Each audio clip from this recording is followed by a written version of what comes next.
It was just supposed to be a quick stop, a 2-minute errand on the top floor of the tallest building in Manhattan, the kind of building where she didn't belong, where every inch smelled of wealth and polished marble and the air conditioning whispered through expensive vents like it knew it was above the rest of the world.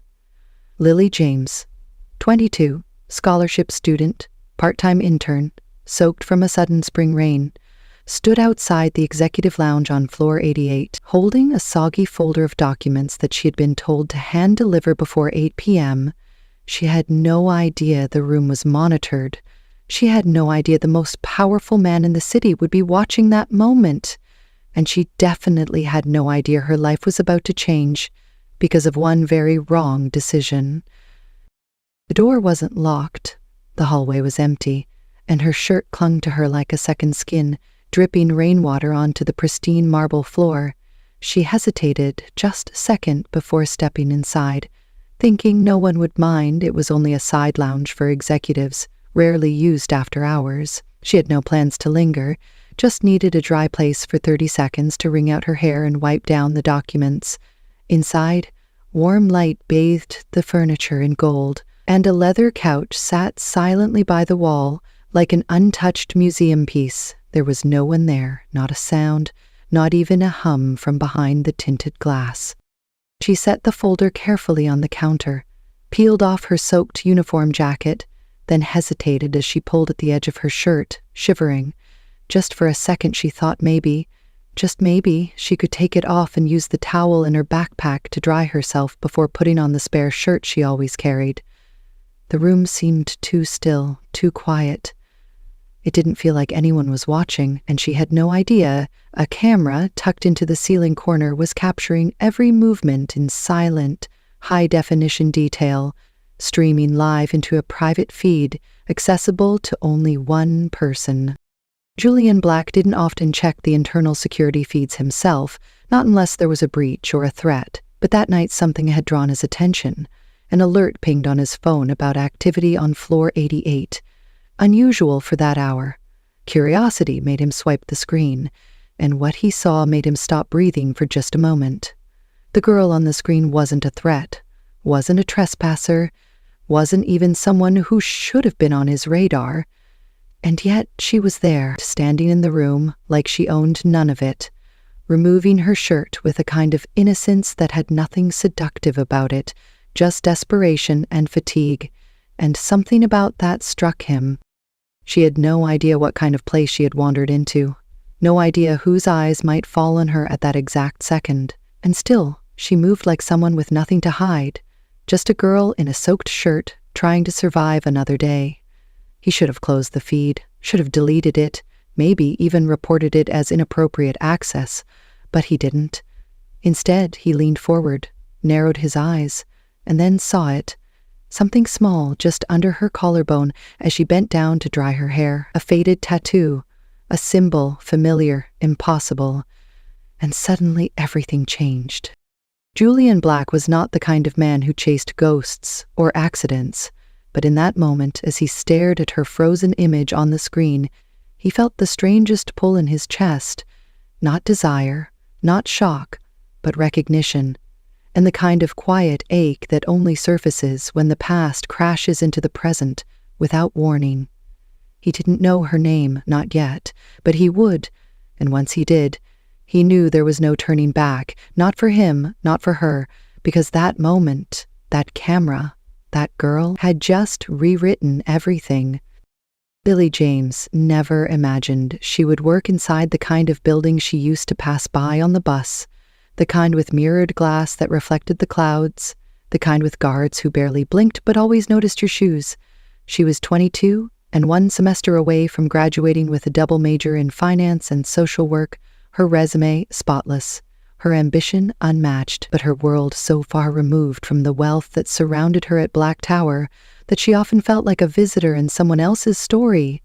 Her life was made of part-time jobs, subway rides, and second-hand textbooks. But she carried herself with quiet dignity, never asking for more than what she had earned, never letting anyone see how close she was to breaking. Her internship at Black Group had been a miracle she couldn't afford to mess up, even if it meant late nights and endless coffee runs. Her apartment in Brooklyn was barely more than a shoebox, the wallpaper peeling and the ceiling sometimes groaning from the neighbors upstairs, but it was hers, and that mattered. She had no family to run to, no safety net. Her mother had disappeared when she was 15, and Lily had spent most of her high school years bouncing between shelters and relatives who didn't want to keep her. Still, she made it, scraped together a life from part-time tutoring, financial aid, and a stubborn refusal to give up. Her dream was simple: stable work, maybe enough to help kids like her someday, not luxury, not wealth, just safety. Meanwhile, Julian Black lived in a world so different it might as well have been a separate planet. 35 years old, self-made billionaire, known for taking over his late father's empire and reshaping it into something leaner, sharper, more ruthless. His face rarely appeared in media beyond business magazines, and even there he was a mystery.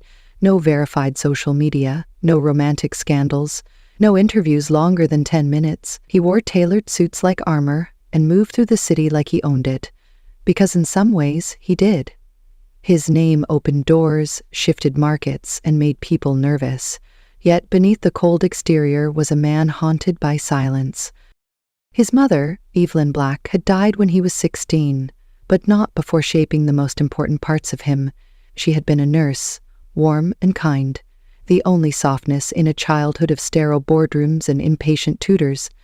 Julian still remembered her hands, the way she smiled at strangers, the way she wore a simple chain with a symbol etched into it, a symbol now forever inked into his memory.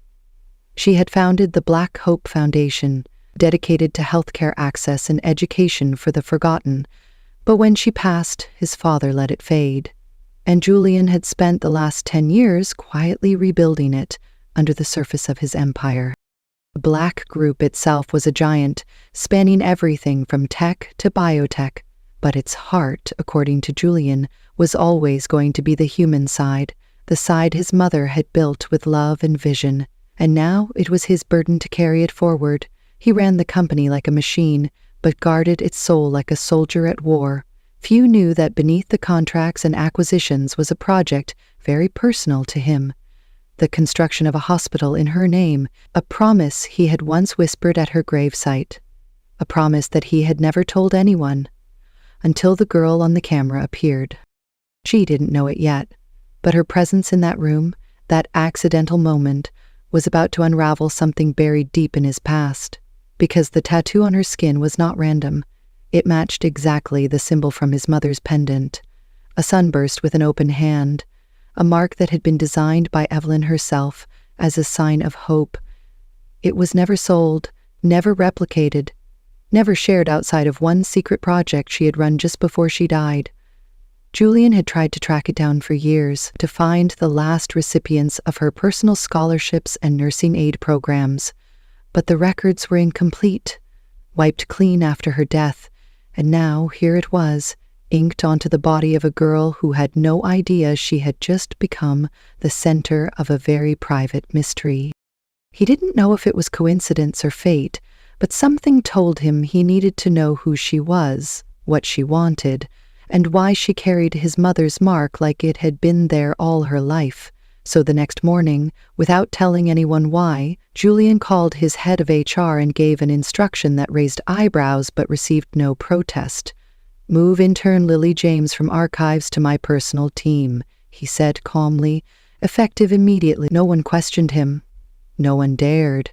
And Lily, stunned and confused, began her first day as the personal assistant to the most powerful man in the building, unaware that her life, like the tape she didn't know existed, had just been rewound, paused, and was now set to play in an entirely different direction. Lily didn't understand why she had been reassigned. No one explained anything. The HR email was formal and brief, simply stating that she had been selected to assist directly in the CEO's department on special internal initiatives. Her old supervisor congratulated her with a strange look, equal parts envy and confusion, and by 9 a.m. sharp, she found herself standing in front of a matte black door on the 91st floor, a floor most interns never even got to see, much less enter. She adjusted her blouse, tucked a strand of hair behind her ear, and told herself not to be intimidated, even though her heart beat faster than it ever had before. She knocked once, lightly, expecting a receptionist or an assistant to appear, but the door opened instantly, and there he was. Julian Black stood in front of her, not as a man on a screen or a figure in a magazine, but as a presence that seemed to fill the entire space. He was taller than she expected, broader too, with a sharpness in his face that made her stomach flutter. His shirt sleeves were rolled up to his forearms, and he looked like someone who had never once lost control of anything in his life. Yet when he looked at her, there was something unreadable in his gaze, something that unsettled her, made her feel exposed without knowing why. "Miss James," he said in a tone that was calm but carried weight. "Come in." She stepped inside, careful to keep her eyes on the floor. The room behind him was quiet and sleek, a blend of dark wood, glass, and soft lighting. There were no assistants, no noise, just the sound of the door closing behind her and the quiet hum of the city below. He gestured to a chair by his desk. "Have a seat," she nodded, sitting carefully as he walked to the other side of the room and picked up a folder. Her hands trembled slightly, and she hoped he wouldn't notice. But Julian noticed everything, especially the way she tucked her chin when nervous, the way her hands moved quickly but gently, like someone used to carrying more weight than they let on. He handed her the folder and explained her new role. She would be assisting him directly on a confidential project involving the reorganization of several philanthropic divisions, including health, education, and accessibility services. Her eyes widened slightly, and she hadn't known the company did that kind of work. He smiled faintly, watching her surprise. "It's the part we don't advertise," he said. They worked in silence for hours that first day, and though he said little, Julian found himself distracted by her presence, not in the way of attraction that came too easily in his world, not lust, but something quieter and far more dangerous. She didn't ask questions she shouldn't, didn't flaunt ambition like so many others had, but what really disturbed him was how natural it felt to have her in his space, and the strange pull that twisted deeper every time she looked up and smiled politely, like she didn't know what she'd done to his peace. Lily, for her part, tried to focus, tried not to think about how close he sat or how his voice dipped low when he spoke directly to her. She had dealt with powerful men before, professors, donors, mentors who always wanted something in return. But Julian was different, distant but never cold, observant but never invasive. Still, she felt the tension rising with each passing day, not spoken, not touched, but electric, as if something was humming between them that neither dared name. One afternoon, 3 weeks into her new role, she found herself alone in his office. He had stepped out for a meeting, and she was organizing files on his desk, when the tablet on the table lit up, displaying the security app. The screen flickered and opened a folder titled Level 88 Lounge. Her hand froze over the desk, her heart dropping. It was the night she had gone upstairs to dry off. She could see a thumbnail still of herself, frozen mid-motion, her shirt halfway off. Panic surged through her veins. She backed away from the screen like it might burn her. When Julian returned minutes later, he knew something was off. She was pale, her eyes downcast, and her voice had lost its steadiness. He glanced at the desk and saw the screen still glowing, and in that moment he knew the secret was out. He moved quickly to close it, then turned toward her. "Lily," he said softly, but she was already backing away. "You saw it," her voice cracked. "You watched it." He opened his mouth to explain, but no words came, not yet, and she shook her head. "Why didn't you delete it?" His silence was too long, too loaded, and it broke her.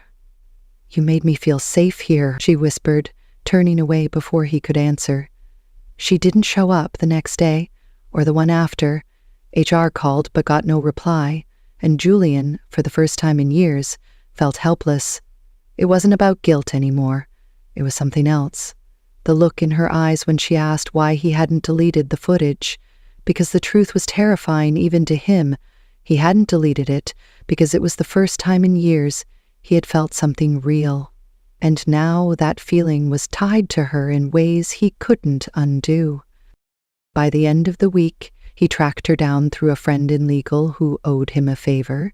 She had returned to her old department, quietly, trying to disappear into the lower floors, as if none of it had happened. He went there himself, against every protocol. And when he found her by the file cabinets, she flinched at the sight of him.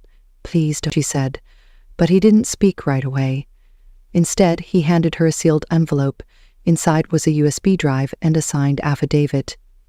"The file is gone," he said, his voice low. "This is proof."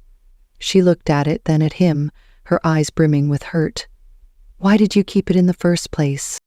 Julian looked at her then, and for the first time dropped the shield he always wore. "Because that night," he said, "you reminded me of someone I thought I'd never see again." She frowned, confused. "Someone I loved," he added. "My mother."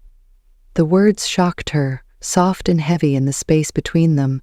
He explained the symbol on her collarbone, the connection, the impossible coincidence, and as he spoke, her anger faltered, replaced by something more fragile, more dangerous, understanding. But that didn't mean trust was repaired. Not yet. Not easily. Still, she met him halfway, agreed to continue working with boundaries, and slowly they found their rhythm again, except now every moment was thick with things unspoken, every brush of hands too long, every glance too honest. One night, while reviewing blueprints for the new hospital wing, their fingers touched over a page. Neither moved. The room went still, and Julian whispered her name like a confession. She looked up, eyes wide, searching his face for a sign, and then he leaned in, not recklessly, not arrogantly, but gently, like someone afraid of breaking something rare. Their lips met briefly, questioningly, and when she didn't pull away, the kiss deepened. Not hot or fast, but slow and careful, like two people discovering something they didn't think they were allowed to want. When they finally broke apart, Lily whispered, "This changes everything," and Julian nodded. "It already has." But the next morning she didn't come to work again. The next morning, Julian waited until 10, pacing his office like a man haunted by something he couldn't define. The desk remained untouched, the tablet powered off, and her absence filled the room louder than any noise ever could. By noon, he had called twice and received nothing in return. By 2, he had left the office altogether and found himself once again in the elevators, descending to a world that no longer felt like hers, but still beat with the memory of her voice, her scent, her hesitation. Lily had taken sick leave, according to the administrative assistant, no further detail provided, her files marked inactive for the week. Julian stood there, jaw tight, fists clenched by his sides, every fiber of him screaming to let it go, to step back, to act like a CEO and not like a man unraveling at the seams over a girl he had known for less than a season. But he couldn't, not anymore. Because the deeper he searched, the more things stopped making sense. 3 days passed before he learned the truth, not from her, but from someone unexpected, a woman named Caroline, head of legal compliance, who had been reviewing archived employee records at Julian's quiet request. She entered his office with a manila folder and a strange look in her eyes. "You said you wanted everything we had on Lily James," she said slowly. "Well, you might want to sit down." And then she opened the file. Julian listened without interruption as Caroline explained the connections, the hidden layers behind a girl who'd come to them under the radar. Lily James had transferred into the internship program through an obscure educational fund, the Marion Rose Scholarship, one of the dozens his company supported, quietly through legacy endowments. But this one was different. This fund was established years ago by his mother, the very same mother whose death had nearly broken him, the same mother whose symbol now lived faintly as a tattoo beneath Lily's collarbone. "She was part of your mother's last funded cohort," Caroline said gently, "back when the scholarship was still being run personally, before the foundation changed hands." Julian's chest tightened. "What does that mean?" he asked, voice low. "It means," Caroline continued, "that Lily might not be here by accident at all. He spent the next night reading through the documents in that file, handwritten letters from his mother to the scholarship recipients, records of home visits, medical notes, and one photo, yellowing and worn, of a young girl standing next to a woman with warm eyes and kind hands. His mother, and suddenly, everything tilted, everything cracked open. Lily wasn't a stranger dropped from the sky. She had been part of his story long before he knew her name. But she didn't know. That much he was sure of, because when he confronted her the next day, finally finding her sitting alone in Bryant Park, head down, sipping coffee from a paper cup, she looked up and flinched at the sight of him, not with anger this time, but with confusion, as if unsure whether to run or speak. "You found me," she said softly, and he nodded, sitting beside her. "I needed to," he replied. "I know who you are now, Lily, not just the girl on the camera, not just the her brows furrowed." "What are you talking about?" And so he told her everything, about the scholarship, about his mother's letters, about the photo he'd found of her as a child, standing in the garden of his old family estate, her face pale with shock as she shook her head slowly.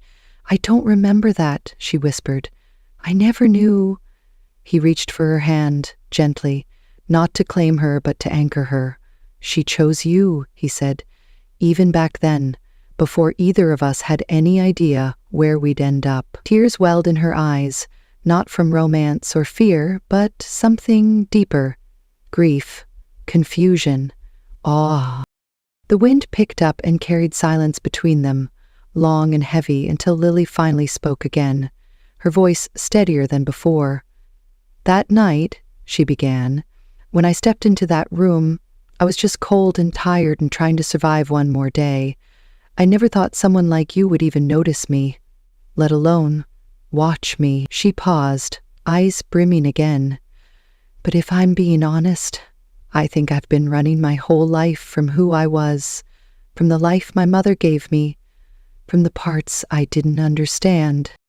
He listened without interrupting, letting her speak the truths she'd kept locked away. "My mother," she continued, "she wasn't kind, not like yours. She used me, sold things that didn't belong to her, including pieces of me, trust, innocence, everything. And I thought maybe if I got far enough, studied hard enough, I could build something different." Her hands clenched tightly in her lap. "But when you saw me that night, it felt like everything I tried to bury came up at once." Julien's voice was barely a whisper when he spoke. "You didn't deserve any of that." She looked away. "But I still let you kiss me, and that part scares me more." He moved closer, his presence warm beside her. "Do you think I kissed you because of the camera?" he asked. "Do you think that's all you are to me?" She didn't answer, and so he continued. "I've seen thousands of people pass through these halls, hundreds of faces I forget the minute they turn away, but you, I noticed you before the camera, long before the kiss, and now that I know everything, I still feel the same, only more certain." The confession hung in the air, unshaken, and Lily exhaled slowly, her guard finally beginning to fall. She looked at him then, not as her CEO, not as the man who held power over her job or future, but as a man who saw her in ways no one ever had, and for the first time in a long time, she didn't feel like running. But life, as it always does, had other plans.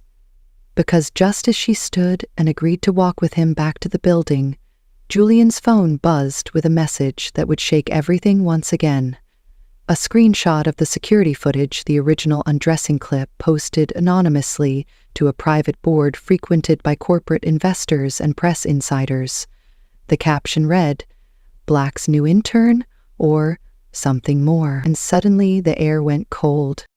He stared at it in disbelief, jaw tight, every muscle tensing. "Someone leaked it," he said under his breath. Lily froze beside him. "What?" He turned the screen toward her and she gasped, a sound that cut deeper than anything he'd ever heard. "I deleted it," he swore. "I signed it. I made it disappear. But someone had made a copy. Someone with access and someone with motive." Julien acted fast, pulling her into his car and calling his legal team on the way. The next 12 hours passed in a blur. shutdowns, calls, meetings, damage control, and PR spin. But the damage was already done. Her image, blurred but unmistakable, was out there, and though he fought to take it down, the wound had been made public. Lily didn't speak for the first few hours, didn't cry, didn't scream, just sat silently in his guest room, curled into herself like the child she used to be, and Julian watched from the doorway, powerless, until finally, just before midnight, she spoke again, voice low and hoarse. "I trusted you."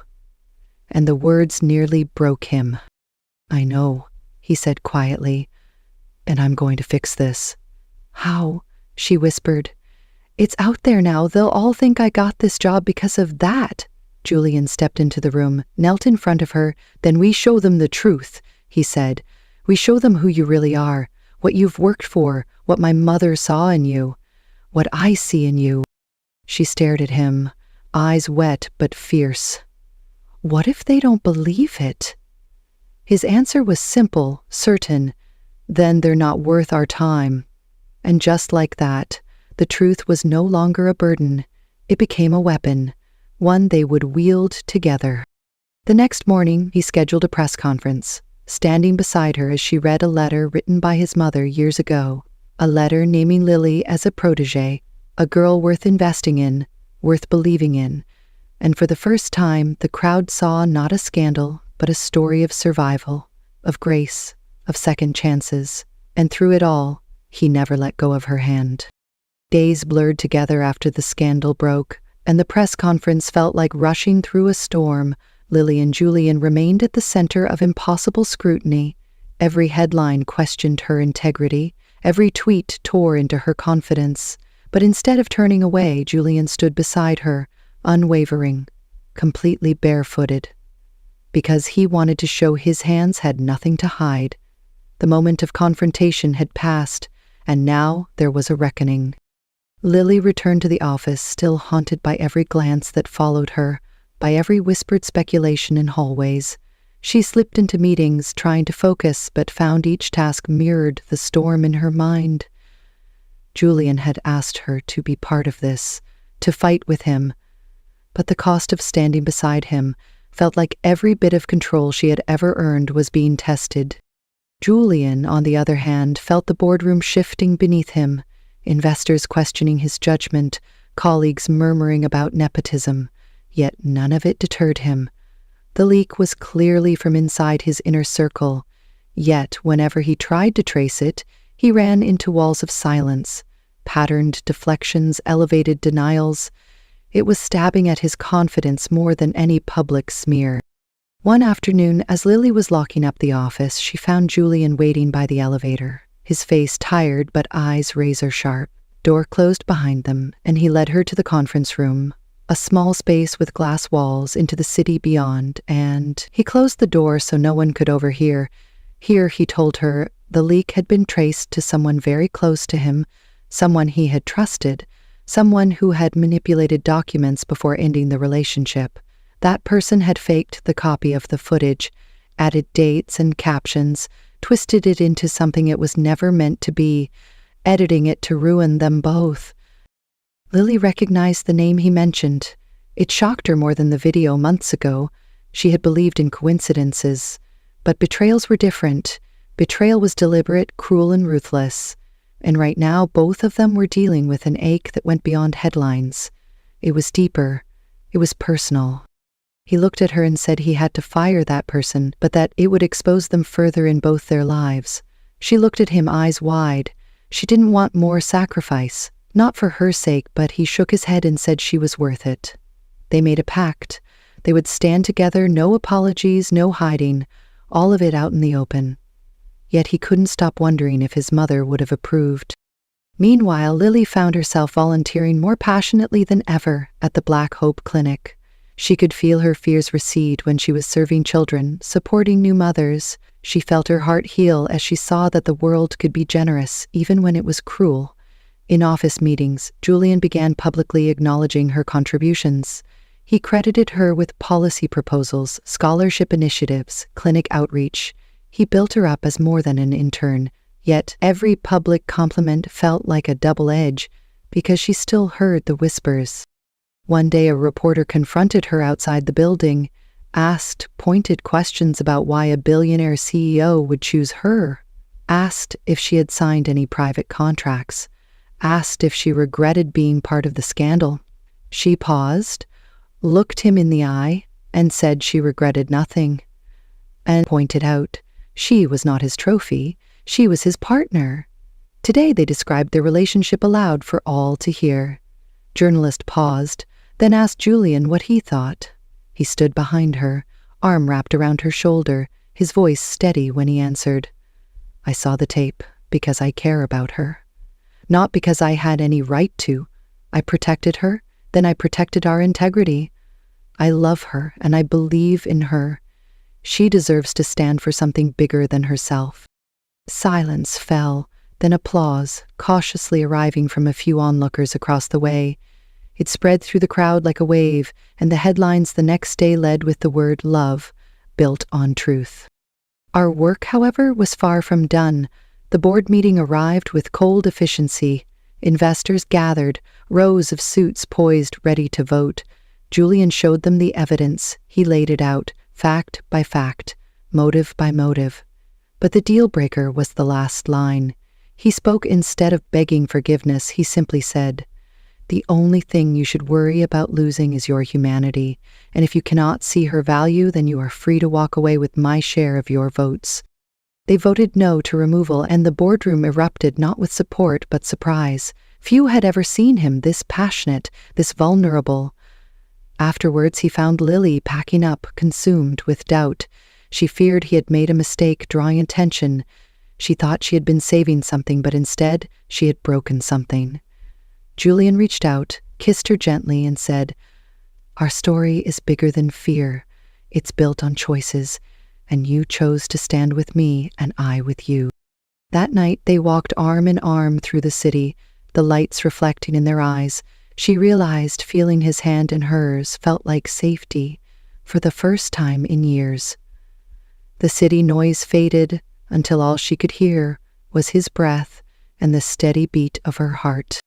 The next morning, they stood together at the groundbreaking ceremony for the new hospital, named Evelyn Black Center Hospital. Parents, press, and patients gathered to witness something born from scandal, reborn into hope, as they dug the first shovel of earth together. Lily saw Julian smile with pride, but omitting not his gaze on her. That smile was not for the cameras, but for her alone. Later at the reception, they danced in the courtyard without music, just the wind and their footsteps. He whispered, "Finally, you belong somewhere." She touched his cheek and said, "With you," she believed it. But the chapter was not yet closed because as they raised their glasses, Julian said, "Everyone deserves a chance, not just to survive, but to thrive." And as he congratulated Lily, she reached again for his hand and they walked forward into a future written together. Julian and Lily walked into the next morning like survivors emerging into daylight after a storm. The groundbreaking had been cathartic, but it didn't absolve them of what came next. Working side by side to turn scandal into service felt like they were rewriting their own stories, yet they both sensed a turning point approaching. This was no longer about healing or redemption. It was going to test them in ways neither expected. 3 weeks after the ceremony, Lily received a call from an old mentor, someone who had guided her through scholarship applications and late-night essay edits. The mentor sounded excited and urgent. He explained there was an anonymous donor offering a full scholarship program, and she believed Lily was the one meant to lead it. Lily was surprised anyone remembered her identity beyond her internship, but the donor insisted confidentiality until paperwork was signed. The next meeting would reveal everything. It felt like another door opening, but spelled with the same uncertainties. That evening, Julian found her sitting at the clinic work table, reviewing folder after folder of student files. She looked exhausted, yet eager, as if the opportunity had re-energized her. He sat quietly and watched her write notes, match profiles, and sort resumes. He reached into his suit and pulled out the letter from the donor, inviting her to a meeting. Lily looked up, her eyes reflecting both gratitude and concern. She turned the letter over in her hands and said, "I don't know what I'm getting into." And Julian nodded and said, "You earned this not because of me, but in spite of everything you went through." She managed a small smile and said, "Thank you." The next morning, they drove together to the address on the letter, a beautiful brownstone in Brooklyn, not far from her apartment. Lily felt nostalgic as they walked up the steps among old trees and late spring leaves. Julian squeezed her hand supportively inside. They were greeted by a woman named Claire Clark, who introduced herself as the donor and founder of a new nonprofit for women's education. She was warm and soft-spoken, and when Lily explained why she'd been selected, Claire leaned in and whispered, "I watched how you handled everything with dignity and resilience. I want you to help me do that for dozens of girls like you." Claire offered her the leadership role overnight, and when Lily looked at Julian, he nodded and said, "You belong there." At her acceptance dinner that night, Lily spoke of second chances and the power of kindness. She talked about the generational thread connecting Evelyn Black's legacy to her own, and she didn't mention the scandal, not once, but she spoke with conviction about why their cause mattered. But as their journey moved forward, an unexpected storm gathered strength at the heart of Black Group. Julian's CFO, a meticulous man named Robert Caldwell, had been growing frustrated with the reallocation of funds to philanthropy rather than shareholder dividends. He began tapping into the same private leaks that had once targeted Julian and Lily. He had hired a private investigator to dig into Lily's past. What he found was personal history, vulnerability stories of her mother's mistakes, financial instability, and rumors he spread. Next morning, a tabloid article hit the news. William Black's intern scandal. Scandal uncovered new details. Sources say she never should have been funded or hired by the company. The timing was curious. The story posted hours after the documentary announcement of Claire's nonprofit. Lily woke to the article alert pinging through the night. She read the headline and froze, the words blurred as tears filled her eyes. She had thought her past was behind her, sealed by degrees and hard work. Now it was splashed on every news site. This time the words were harsher. Rumors. She had been involved in a robbery years ago, a juvenile offense that didn't make courts. Her face looked unrecognizable in the politicized blur of headlines. Julian found her pacing her living room, phone in hand, tears streaming down her cheeks, heart clenched.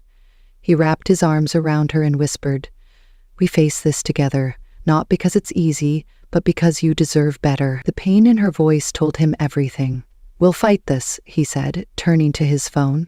He called Claire and every board member and the head of HR. The day became a whirlwind. Press calls, internal meetings, reputation, damage control. By nightfall, 3 executives had resigned pending investigation. 4 news outlets issued retractions and corrections. The tabloid front page had changed from accusation to apology in small print. But still, it felt like nothing was enough. Lily found herself asked to speak again, only this time it was not for scandal, then for trust. She walked into Julian's office and handed him a letter she had drafted. It read something like this: "I may be flawed, but my life is mine, and I won't let fear steal the future I worked for. Let it be public.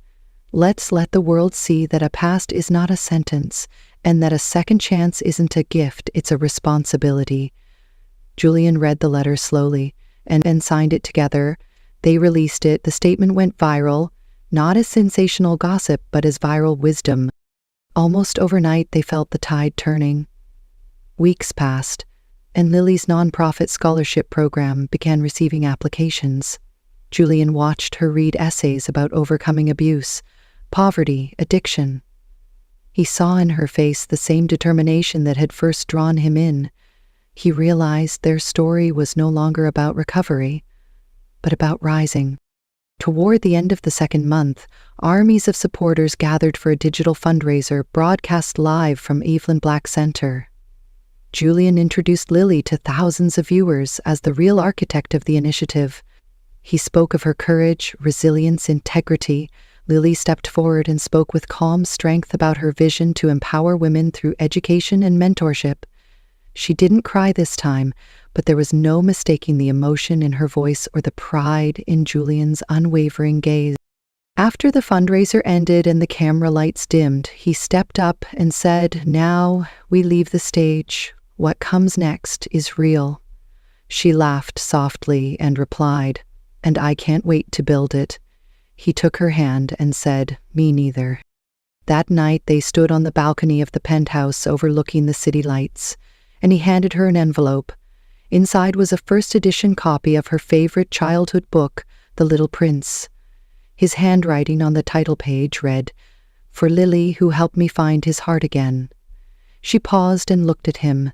The city lights reflected in her eyes, and she closed the distance between them and kissed him softly, saying nothing was ever written better than this moment. There are stories we read and stories we live, and for Lily and Julian, what they had lived was never meant to be a perfect fairy tale. It was jagged and messy, full of wounds and unexpected light, but somewhere along the way, it had become a love story that was real, a story not about rescue, but about recognition, not about power, but about partnership. Months passed since the scandal first broke, and now the headlines had changed, not because the world had suddenly grown kind, but because Lily and Julian had dared to face it together, hand in hand, without apology. The Evelyn Black Center stood proudly in the heart of the city, its glass walls a mirror to the future they had fought to protect. And across town, the scholarship nonprofit that Lily led had already sent its first 10 girls to college, every single one with a past that might have broken them, if not for the second chance they'd been given. Julian still ran his empire, sharper than ever, but different, more grounded, more aware of the lives behind every number, every project, every ambition. And Lily was now known not as a girl from a viral video, but as a founder, a mentor, a woman who took her pain and turned it into purpose. One evening, as they walked through the quiet halls of the center, their footsteps echoing against polished floors, Julian stopped beside a wall inscribed with names. The donors, the build-to-believers, and next to Evelyn Black's name, a new one had been added in gold script, Lily Bennett. She stared at it, stunned, her breath catching, and he turned to her, brushing a hair from her cheek, saying softly, "You belong here not because of me, but because you carved this space with your own hands." And for the first time, she didn't doubt it. Outside, the rain had started to fall again, gentle, steady, the kind of rain that washed away more than dirt. It washed away memory, fear, shame. It left behind only what mattered. And as they stepped beneath the awning, Lily laughed, looking up at the sky, eyes bright, rain tapping against her skin. "I used to think love belonged to other people," she said, "the ones with better stories, better luck, softer pasts." And Julian shook his head, holding her closer. "No, love doesn't wait for perfection. It arrives when two people finally see each other without looking away." And she smiled, tears warm on her cheeks. "Then I saw you, and I never looked away again." They stood like that, beneath the rain and the city's golden glow, no longer billionaire and intern, no longer rumor and headline, but simply two people who had walked through fire and found each other on the other side. Because real love is not about who you were, it's about who you choose to be, again and again, even when it's hard, especially when it's hard. And for every person watching, every woman who ever believed her mistakes disqualified her from something beautiful, every man who thought vulnerability made him weak, this was their story too. It was never about the scandal, the camera, the fall. It was about what they did after. They chose to love, and love, when it's real, when it's earned, doesn't care about the class you came from or the scars you carry. It only asks if you're willing to stand in the light, unashamed, and say, "This is me, and I choose you."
While buying a jewel for his wife, the millionaire was left paralyzed when he saw the saleswoman's pendant, the same one he gave to his daughter before she disappeared 18 years ago.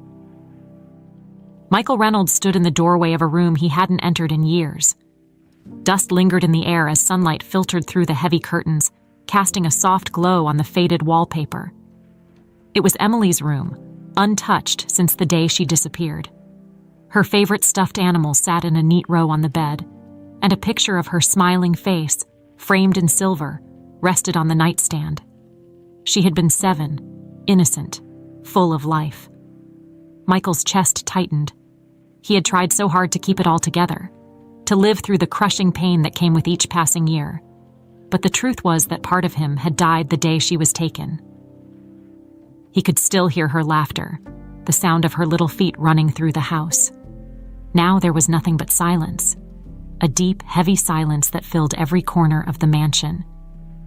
Elizabeth would have known what to do. His first wife had always been the strong one, the glue that kept their world from falling apart. But she was gone too, lost in childbirth when Emily came into the world. The irony of it all, Elizabeth had given her life to bring Emily into this world, and then the world had cruelly taken Emily away. He walked further into the room, running his fingers over the dusty dresser. Emily's school books were still stacked neatly, as if she might come back any day to finish her homework. It was a foolish hope, but it was one he couldn't let go of. For years, Michael had held on to the belief that Emily was out there somewhere, alive, waiting to be found. He had spared no expense in the search, private investigators, countless appeals to the public, even working with law enforcement, but the trail had gone cold, leaving him with nothing but a faint glimmer of hope and a heart full of regret.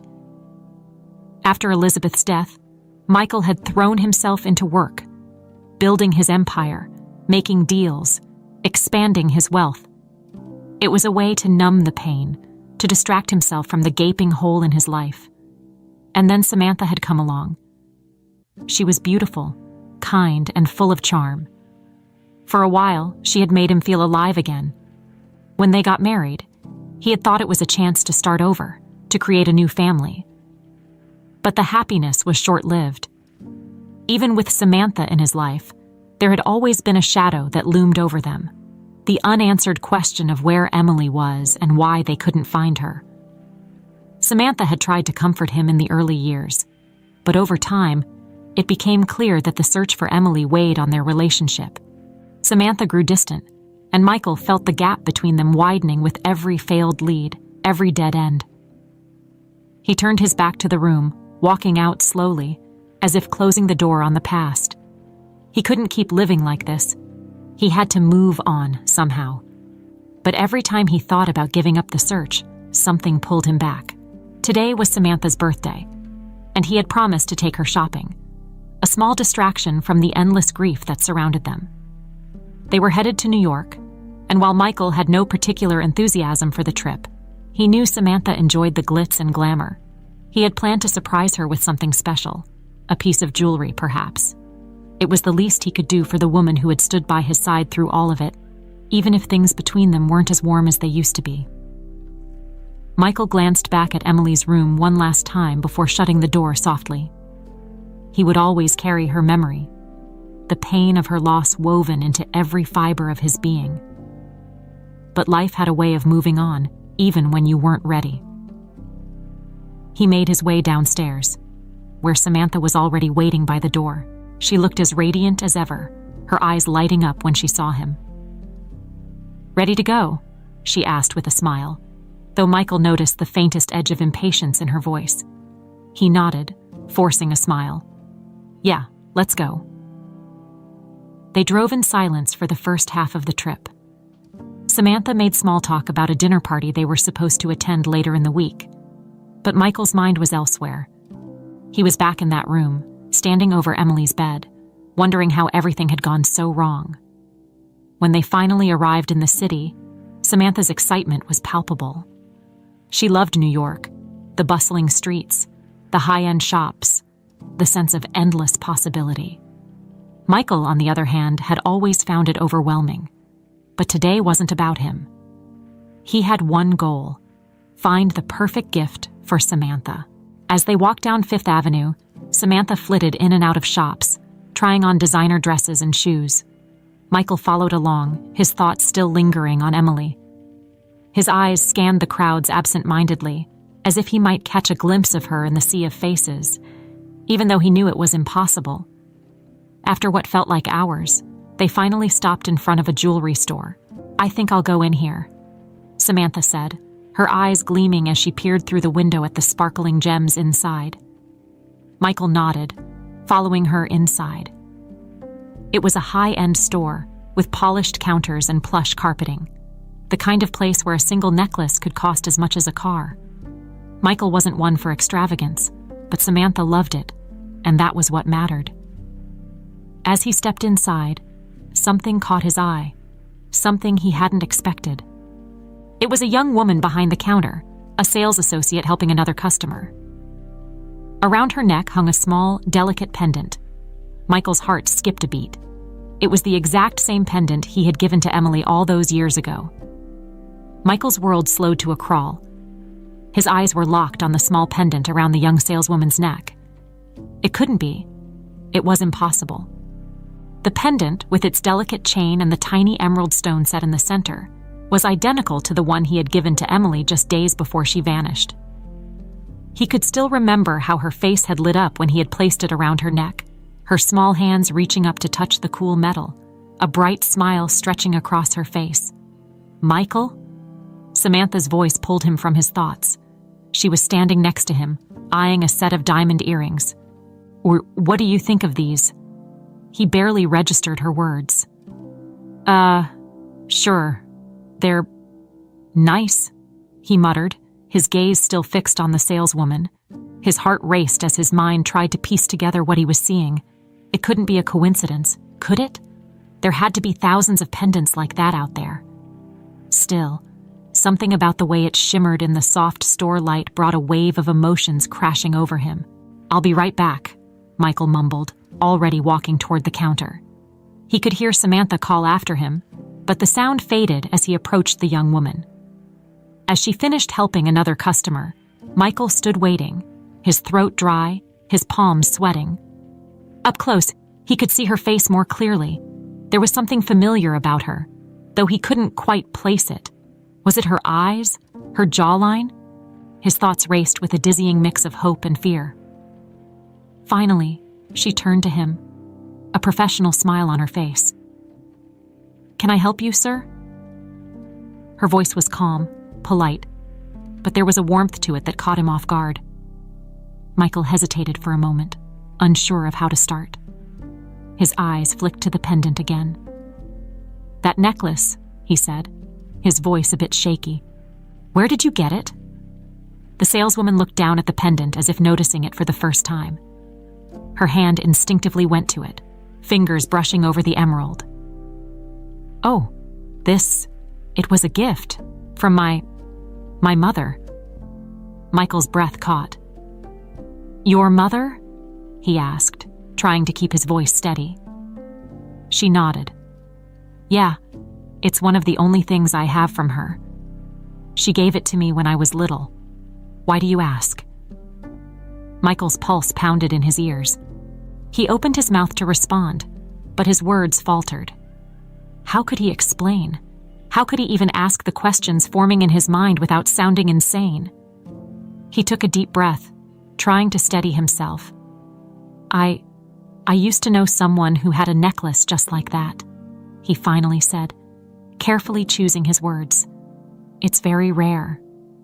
The young woman smiled softly, though there was a flicker of something, confusion, maybe, in her eyes. "Yeah, I've never seen another one like it. My mom always said it was special. It's the only piece of jewelry I wear." Michael felt his chest tighten. He had to know more, but he couldn't just come out and ask if she was Emily. If this woman, standing in front of him after all these years, could possibly be his daughter. He needed answers, but he had to tread carefully. "What's your name?" he asked, trying to sound casual, though his heart was pounding. "Lily," she replied. "Lily Matthews." Lily, not Emily. Michael swallowed hard, the initial wave of hope dampened by the reality of her name. But names could be changed. The thought lingered, growing stronger by the second. Lily Matthews, he repeated quietly. It's a beautiful name. He forced a smile, his mind working in overdrive. Who was this woman, and why did she have Emily's necklace? He needed to know more. He needed to dig deeper. Before he could ask another question, Samantha appeared at his side, her eyes moving between him and Lily with a curious expression. "Michael, what are you doing?" she asked, a slight edge to her voice. "Did you find something you like?" Michael blinked, momentarily thrown off. No, not yet," he stammered, still trying to focus on Lily. "I was just talking to the young lady about her necklace." Samantha gave a small laugh, clearly confused by his sudden interest in the jewelry. "You're really getting into this, aren't you?" She turned to Lily, offering her a polite smile. "He's not usually the jewelry type." Lily returned the smile, but Michael could sense her growing unease. The moment was slipping away, and he still didn't have the answers he needed. "Do you work here every day?" Michael asked, his voice slightly strained, as if clinging to a lifeline. "I mean, in case I want to come back. You know, for the necklace." Lily looked at him, her brow furrowing slightly. Yeah, I'm here most days," she said slowly, her gaze flicking between him and Samantha. There was something cautious in her expression now, as if she could sense the weight behind his words, though she didn't understand it. Michael nodded, forcing himself to step back. He couldn't push too hard, not yet, but he had to know more. "We'll be back," he said, more to himself than anyone else. He barely registered Samantha's amused expression as they left the store, his mind still reeling from the encounter. The pendant. Lily. There was no way this was a coincidence. As they walked back down the street, Samantha continued to chat about the earrings she wanted, but Michael was miles away. His mind was racing with possibilities, each one more wild and far-fetched than the last. Could it be her? Could this young woman be the daughter he had lost all those years ago? The thought consumed him, pulling him deeper into a whirlwind of emotions: hope, fear, disbelief. He needed to know more about Lily Matthews. He needed to know if she was truly Emily, and he wasn't going to stop until he had the answers. Michael's mind raced as they drove home from the city. Samantha was talking, her voice floating in the background, but he barely heard a word. His thoughts were consumed by the image of Lily in the jewelry store, the way her fingers had instinctively touched the pendant, the same pendant he had given to Emily. Could it really be her? Could his daughter, who had vanished nearly 2 decades ago, have been standing right in front of him? By the time they pulled into the driveway, Michael had made up his mind. He wasn't going to let this rest. The answers were too close. He could feel it. He needed to know who Lily really was, and why she had Emily's necklace. Later that evening, after Samantha had gone to bed, Michael sat in his office, staring at the family photos that lined his desk. There were pictures of him and Elizabeth, smiling on their wedding day, their arms wrapped around each other. There was Emily, in one of her last school photos, grinning with 2 missing teeth. His eyes lingered on her face, the same hopeful, innocent expression she always had. He had spent years searching for her. At first, the police had been optimistic. They thought she'd been taken by someone close by, that a neighbor or a family friend might have known something. But as days turned into weeks and weeks into months, the trail went cold. After a year, the authorities had all but given up. But Michael never did. He had hired private investigators, spent a fortune on the search, but nothing had come of it. Emily was gone, and with her, part of Michael's soul. Now, there was hope. And with that hope came the need for action. Michael picked up the phone and called an old contact, Paul Mitchell, a private investigator he had worked with in the past. Paul had a reputation for being discreet, thorough, and relentless. If anyone could dig up information on Lily Matthews, it was him. The The phone rang twice before Paul answered, his voice low and gravelly. "Michael Reynolds, it's been a long time." "Too long," Michael replied, trying to keep his voice steady. "I need your help again, Paul. It's about Emily." There was a pause on the other end of the line. "I thought we'd exhausted every lead." "I found something. Someone," Michael said, his words rushing out. "A young woman. She has the same pendant I gave Emily before she disappeared. I think she might be my daughter." Paul was silent for a moment, then his voice softened. "I'll need more than a pendant, Michael. People move on. Jewelry gets passed around. You know that." "I know," Michael said quickly. "But it's not just that. She looks familiar. There's something about her, Paul. I can't explain it. I need you to look into her. Find out who she is, where she came from." Paul sighed. "Send me the details. I'll see what I can do." Michael hung up the phone and leaned back in his chair, his heart racing. He had done all he could for now. It was up to Paul to find out the truth. The next few days passed in a blur. Michael tried to focus on his work, on the daily responsibilities of running his business, but his thoughts kept drifting back to Lily. Every time the phone rang, his pulse quickened, hoping it was Paul with news. Samantha noticed his distraction, of course. She was no fool. But Michael was careful not to reveal too much. He wasn't ready to tell her about Lily. Not yet. Finally, a week after their visit to the jewelry store, Paul called. "I've got something," he said, his tone serious. Michael felt his stomach tighten. "What did you find?" "Lily Matthews," Paul began, "isn't who she thinks she is. According to the records I pulled, she was found abandoned as a child, about 7 years old, just outside of a small town upstate.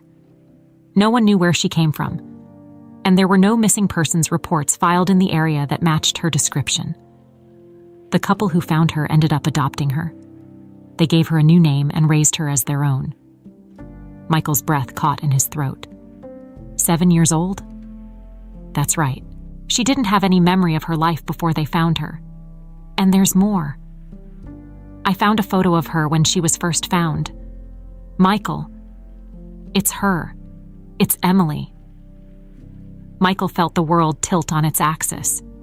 He gripped the edge of his desk, trying to steady himself. "You're sure?" "I'm sure," Paul confirmed. "The pendant, her age, the timeline, it all lines up. I'm sending you the photo now." Michael's phone buzzed, and he opened the message.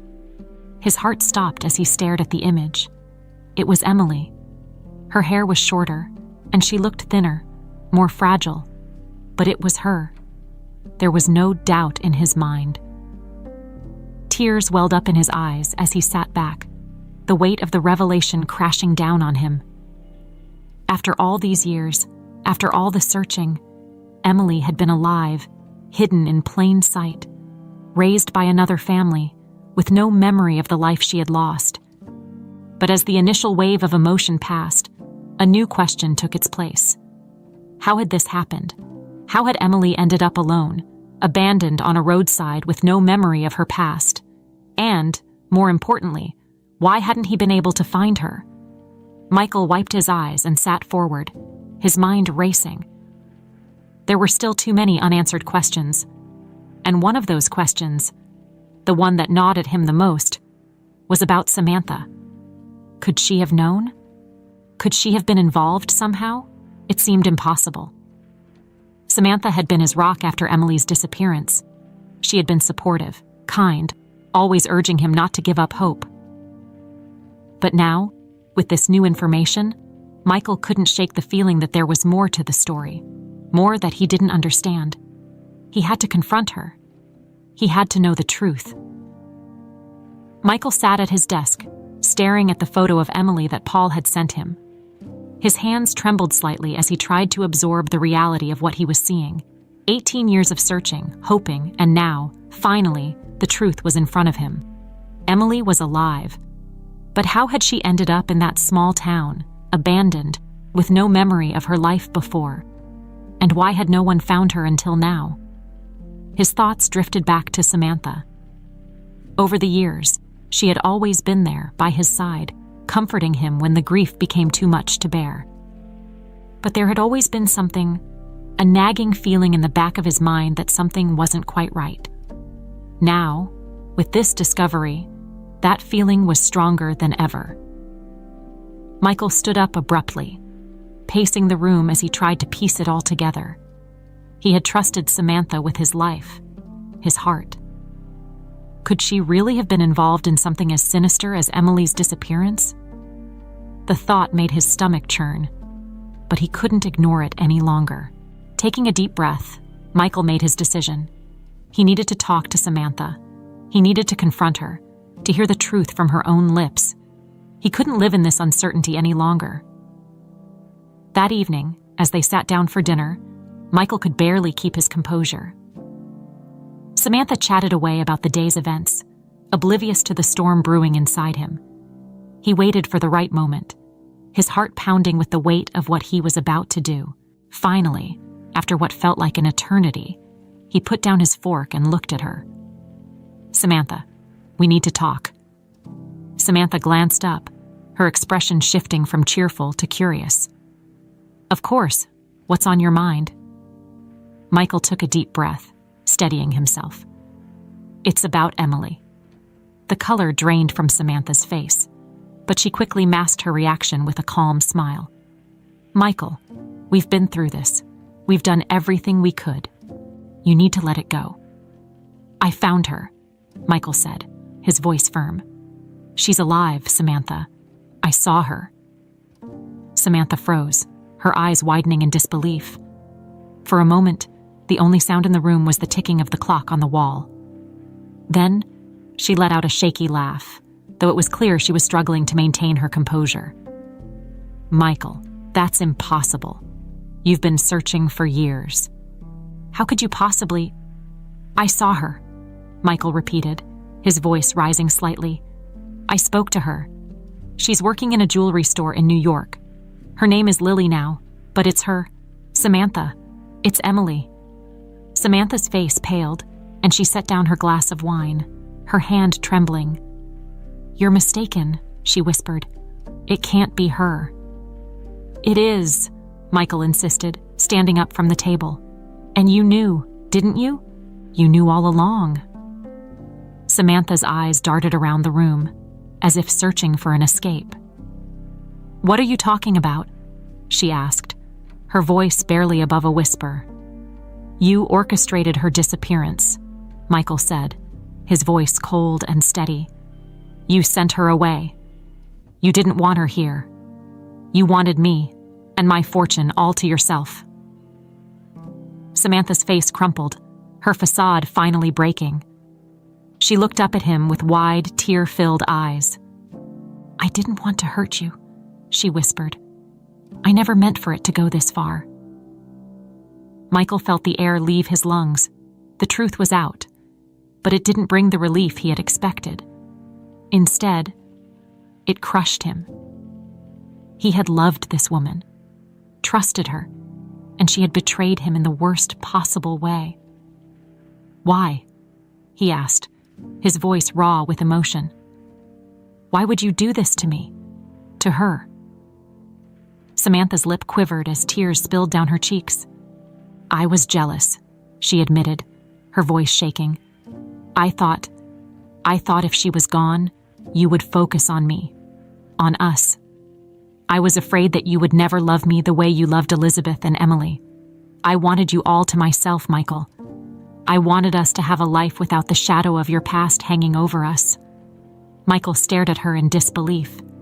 "You destroyed my life," he said, his voice trembling. "You took my daughter away from me. Do you even understand what you've done?" Samantha sobbed, burying her face in her hands. "I'm sorry," she cried. "I'm so sorry. I thought it would be better this way. I thought you would be happier without her. I didn't realize how much it would hurt you." Michael's hands clenched into fists at his sides as he fought to control his anger. "You had no right," he said, his voice cold and hard. no right to make that decision for me. You took my daughter's life away, and you took my chance to be her father. How could you?" Samantha looked up at him, her tear-streaked face filled with desperation. "Michael, please," she begged. "I made a mistake, a terrible mistake. But we can fix this. We can still be a family. We can—" "No," Michael said sharply, cutting her off. "There's no fixing this. You've ruined everything. I will never forgive you for what you've done." Samantha's face crumpled again, and she sank back into her chair, defeated. "I'm sorry," she whispered again. But Michael wasn't listening anymore. He turned and walked out of the dining room, his heart pounding in his chest. He couldn't be in the same room as her for another second. The woman he had trusted with his heart, with his life, had destroyed everything. Michael stepped outside, the cool night air hitting his face as he leaned against the side of the house. His mind was a whirlwind of emotions, anger, grief, disbelief. He had finally found Emily, but the truth had come at a price he wasn't sure he could bear. Samantha had taken everything from him, but now, at least, he had Emily. And he wasn't going to let anything or anyone take her away from him again. Michael spent the rest of the night in a fog of anger and disbelief. He replayed the conversation with Samantha over and over in his mind, trying to make sense of the madness. His heart felt like it had been shattered all over again, first by the loss of his daughter, and now by the betrayal of the woman he thought he could trust. He hardly slept, pacing the house in the dead of night, lost in a swirl of emotions. By dawn, one thing was clear. He had to see Emily. He needed to talk to her, to explain everything, to finally tell her the truth. But how could he tell her? How could he break the news that her entire life, her identity, had been built on lies? He had no idea how she would react, but he knew he couldn't wait any longer. He had to go to her. Michael showered and dressed quickly, his mind racing with thoughts of what he would say. As he headed toward the door, Samantha appeared at the top of the stairs, her face pale and tear-streaked. "Michael," she called softly, her voice fragile. "Please, let's talk. I was wrong. I'll fix this. I promise. Please, don't do this." Michael didn't even look up at her. He couldn't. The sight of her made his stomach turn. "There's nothing left to say, Samantha," he said flatly, his voice devoid of emotion. "You've done enough damage." Without waiting for a response, he stepped out the door and into his car. He couldn't bear another second in that house. The drive to the jewelry store felt like a blur. Michael's hands gripped the steering wheel tightly, his knuckles white with tension. What if Emily didn't believe him? What if she thought he was crazy? Or worse, what if she wanted nothing to do with him? The thought sent a jolt of fear through him, but he pushed it down. He had to try. He owed her the truth. When he arrived at the store, Michael sat in the car for a moment, gathering his thoughts. This was it, the moment he had been waiting for all these years. He took a deep breath, stepped out of the car, and walked toward the entrance. Inside, the store was quiet, and there she was, Lily, or rather Emily, behind the counter, organizing jewelry displays. The sight of her made Michael's heart clench. She looked so much like Elizabeth, with the same soft features, the same determined expression. His breath caught in his throat, and for a moment, he didn't know how to move. Finally, he found his voice. "Lily." She looked up, surprised to see him again so soon. "Oh, hi," she said with a polite smile. "Did you need something else?" Michael swallowed hard, his pulse racing. This was it. There was no going back now. "I need to talk to you," he said, his voice thick with emotion. "It's about who you are." Lily blinked, clearly confused. "Who I am?" "Yes," Michael said, stepping closer to the counter. He could see the confusion in her eyes, and it pained him to know what he was about to tell her.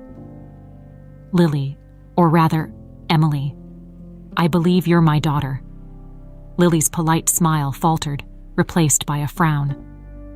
She stared at him, as if waiting for him to say it was a joke. But when the silence stretched on, her expression hardened. "Excuse me." Michael's throat tightened. He knew it sounded insane, but he had to make her understand. "I believe you're Emily Reynolds, my daughter. You disappeared when you were 7 years old. I've been looking for you ever since." Lily's face went pale. She took a step back, her hands gripping the counter behind her.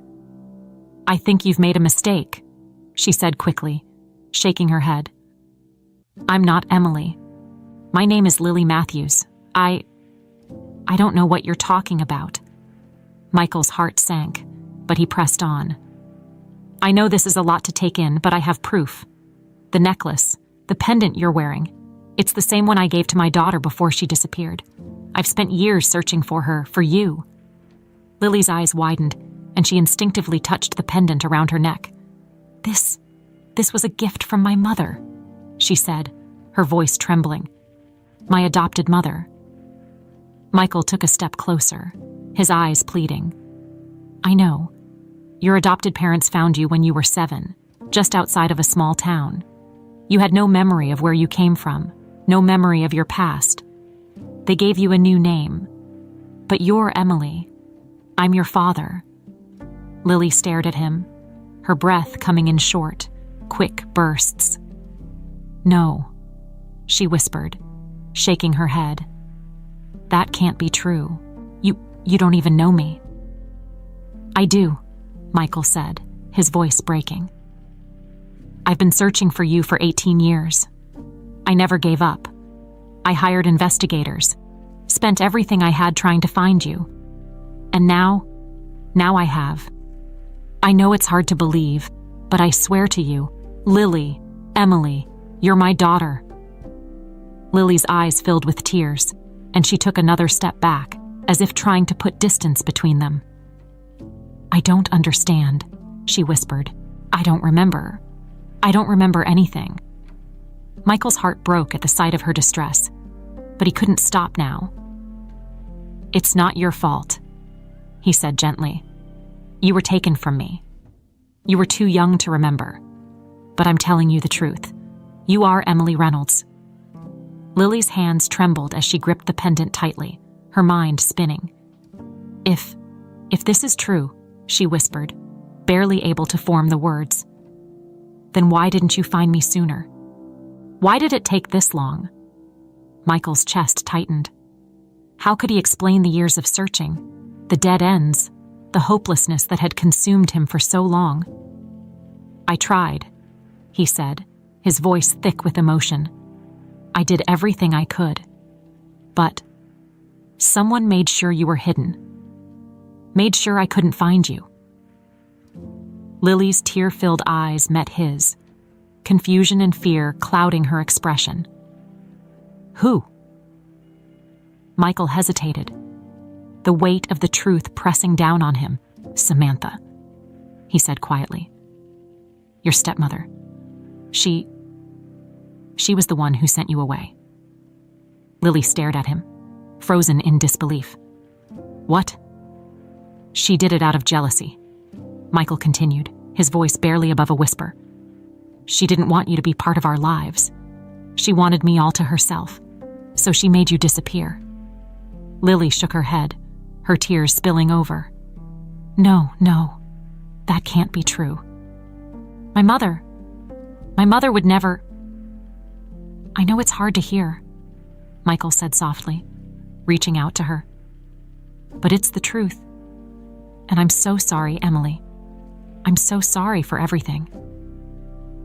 Lily backed away, her hands trembling as she clutched the pendant. Her mind was reeling, her world unraveling. I need to go," she whispered, her voice shaking. "Emily, wait." Michael reached out, but she turned and rushed out of the store, leaving him standing there, devastated. Lily rushed down the busy street, her mind spinning, her heart racing. She didn't know where she was going. She just knew she needed to get away. The words Michael had said kept echoing in her head. "You're my daughter, Emily Reynolds." It didn't make sense. Her entire life, she had been Lily Matthews, the adopted daughter of a loving couple who had saved her from a past she couldn't remember. And now this man, this stranger, was telling her that everything she knew was a lie. She could still feel the pendant against her chest, the one she had worn for as long as she could remember. Her adopted mother had given it to her, telling her it was a special piece from her childhood. Lily had never questioned it. Why would she? She had always assumed her past was a mystery she would never solve. But now she wasn't so sure. After what felt like hours of wandering aimlessly, Lily found herself sitting on a bench in a quiet park. Her mind was a chaotic mess, filled with questions she had no answers to. She touched the pendant again, running her fingers over the smooth surface, as if it held the key to her past. Could what Michael said really be true? Could she be Emily Reynolds, the daughter of a man she didn't remember? Her thoughts drifted back to her adopted parents, the ones who had taken her in when she was just a child. They had always been kind and loving, never pressuring her to remember anything from before they found her. In fact, they had been cautious about discussing her past at all. They told her only what little they knew, that she had been found wandering outside a small town, alone and confused, with no memory of who she was or where she had come from. Lily had accepted that story for years. She had made peace with the idea that her early childhood was lost to her, buried in some part of her mind she could never reach. But now, that peace was shattered. If what Michael said was true, then her life, her very identity, had been stolen from her. And the person responsible was the woman who had been her stepmother, a woman she didn't even remember. The thought made her stomach churn. How could someone be so cruel? How could anyone take a child away from their family, from the father who had been searching for her all these years? Lily didn't want to believe it, but the more she thought about it, the more things started to make sense. There had always been a part of her that felt disconnected, as if something was missing, a piece of herself she couldn't quite grasp. She let out a shaky breath and pulled out her phone. She needed answers, and there was only one person who could give them to her. Lily stood on the doorstep of her parents' house, her heart pounding in her chest. She hadn't been here in weeks, not since she had moved out to live on her own. But now, standing in front of the familiar door, the place that had always felt like home, she felt a surge of uncertainty. What if they hadn't told her the whole truth? What if there was more to her past than they had let on? The door opened, and her mother, Anne Matthews, stood there, smiling warmly as always. "Lily," she exclaimed, wrapping her in a tight hug. "It's so good to see you, honey. We've missed you." Lily hugged her back, but her mind was elsewhere. She pulled away, trying to muster the courage to ask the questions that had been burning inside her all day. "Mom, can we talk?" Anne's smile faded slightly, her brow furrowing with concern. "Of course, sweetie. Is everything all right?" Lily nodded, though she didn't feel all right at all. "Yeah, I need to ask you something. It's about where I came from, before you and Dad adopted me." Anne's face paled, and Lily could see the hesitation in her eyes. "Why are you asking about that now?" she asked softly, leading Lily into the living room. "I thought we had settled all that years ago." "I know, Mom," Lily said quickly, sitting down on the couch, "but something happened today. Someone told me something, and now I don't know what to think." Anne sat down beside her, her hands twisting nervously in her lap. "What did they tell you?" Lily took a deep breath, her fingers instinctively reaching for the pendant again. "A man came to the store today. His name is Michael Reynolds. He says that I'm his daughter, that I'm Emily Reynolds, and that I was taken from him when I was 7. Anne's eyes widened in shock, and for a moment, she didn't say anything. Lily watched her carefully, waiting for her to deny it, to tell her that it was all a mistake. But Anne didn't speak. She just sat there, her face drained of color, her hands trembling slightly. "Mom?" Lily's voice was barely a whisper. Is it true?" Anne's eyes filled with tears, and she looked away, unable to meet Lily's gaze. "Oh, Lily," she whispered, I didn't think you would ever find out." Lily's heart sank. "So it is true." Anne nodded slowly, her voice trembling as she spoke. "We didn't know who you were when we found you. You were just a little girl, all alone, wandering by the side of the road. You didn't remember anything, your name, where you came from, nothing. We took you in, and we loved you as our own. But we always knew. We always knew there was a chance that your real family might come looking for you." Lily's chest tightened as the weight of her mother's words settled over her. "Why didn't you tell me?" she asked, her voice shaking with emotion. "Why didn't you ever tell me the truth?" Anne wiped at her tears, her face filled with guilt. "We didn't want to scare you. You were so young, and we thought it would be better if you didn't remember. We didn't know who your parents were or if they would ever come back. We just wanted you to feel safe."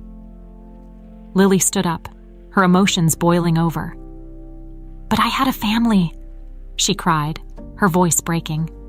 "I had a father who's been searching for me all these years, and you never told me." Anne stood as well, reaching out to her. "Lily, please." "I'm not Lily," she shouted, tears streaming down her face. "I'm Emily. My name is Emily Reynolds, and you've been lying to me my whole life."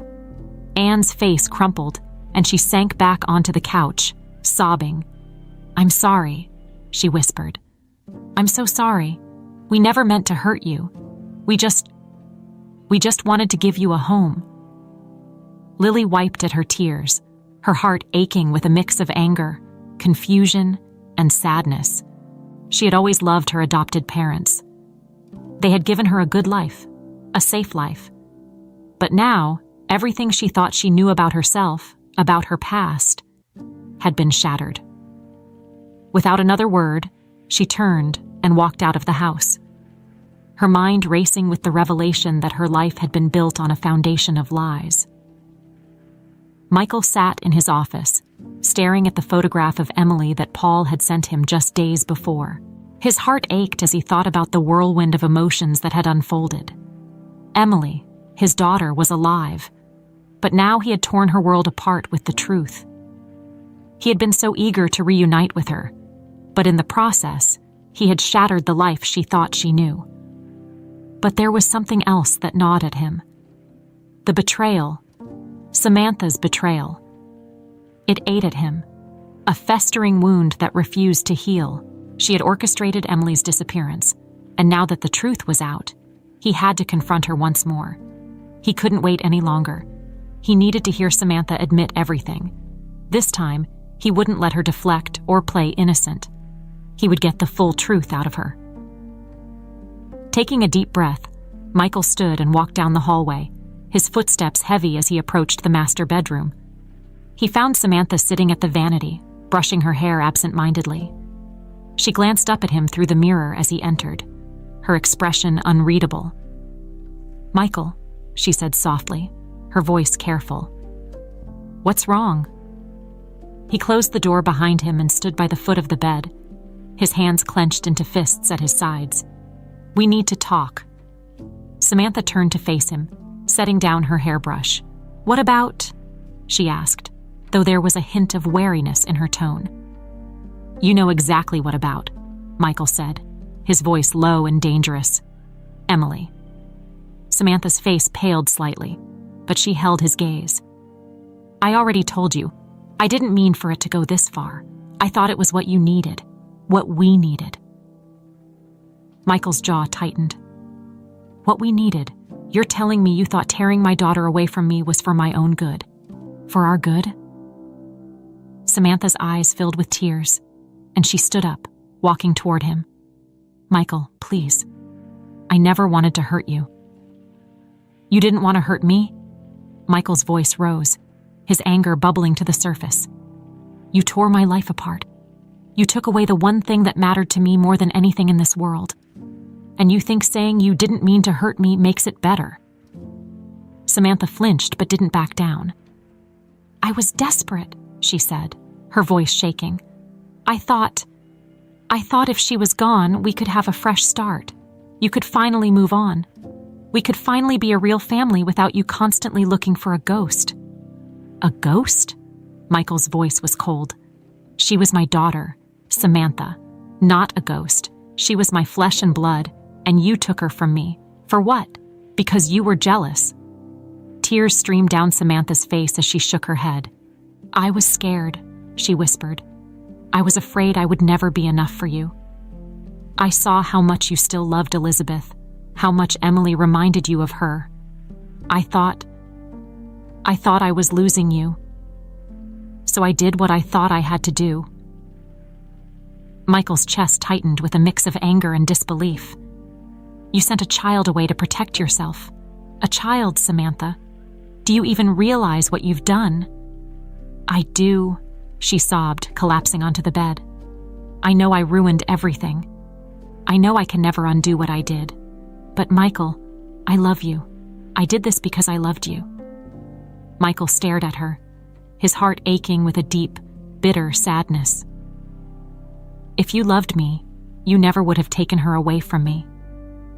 You never would have let me suffer all these years, thinking she was gone forever." Samantha looked up at him, her face wet with tears. "What can I do? How can I make this right?" "You can't," Michael said quietly, his voice hardening. "It's too late for that." The room fell into a heavy silence as Samantha's sobs filled the air.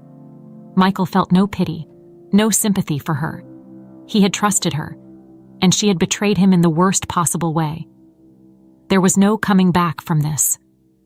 After a long pause, Michael took a step back toward the door. "I'm filing for divorce," he said flatly.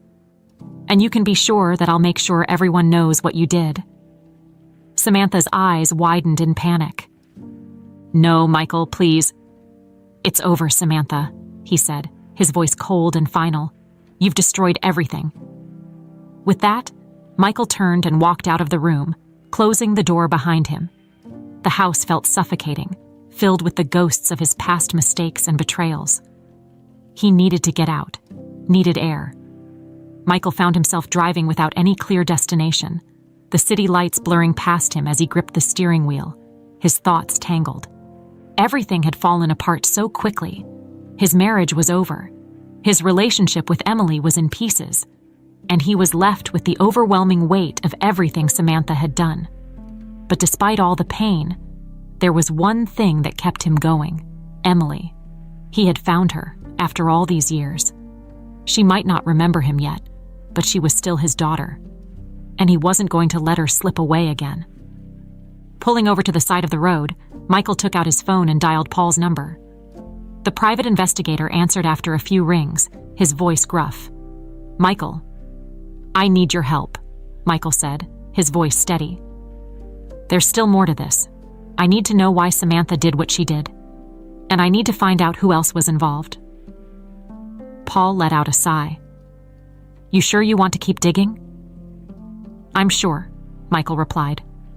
"There's more to this, Paul. I can feel it. Samantha didn't act alone. I need to know everything." "All right," Paul said. "I'll see what I can find." Michael hung up the phone and leaned back in his seat, the weight of the last few days pressing down on him. He had come so far, found Emily, uncovered Samantha's betrayal. But there were still too many unanswered questions, and he wasn't going to stop until he had every single one of them. His mind drifted back to Emily, his daughter, lost and found again. He didn't know how he was going to fix things with her, how he could even begin to repair the damage that had been done. But he would. He had to. Taking a deep breath, Michael started the car and headed back home. He had a long road ahead of him, but he wasn't alone anymore. He had Emily, and no matter what happened next, he was going to fight for her. Michael sat in his office, fingers drumming on the desk as he waited for Paul's call. Every minute felt like an eternity as the unanswered questions gnawed at him. He knew there had to be more to the story. Samantha couldn't have orchestrated something so elaborate on her own. But who else had been involved? And why? He needed closure, not just for himself, but for Emily. The phone buzzed, breaking the silence, and Michael quickly picked it up. "Paul, what did you find?" Paul's voice was steady on the other end of the line. "You were right, Michael. There's more to this than just Samantha." Michael's stomach tightened. He had expected this, but hearing it out loud made the betrayal feel even deeper. "Who else was involved?" "I did some digging into Samantha's background," Paul began. "Turns out she wasn't acting alone. There was someone helping her, someone who had a vested interest in keeping Emily out of the picture."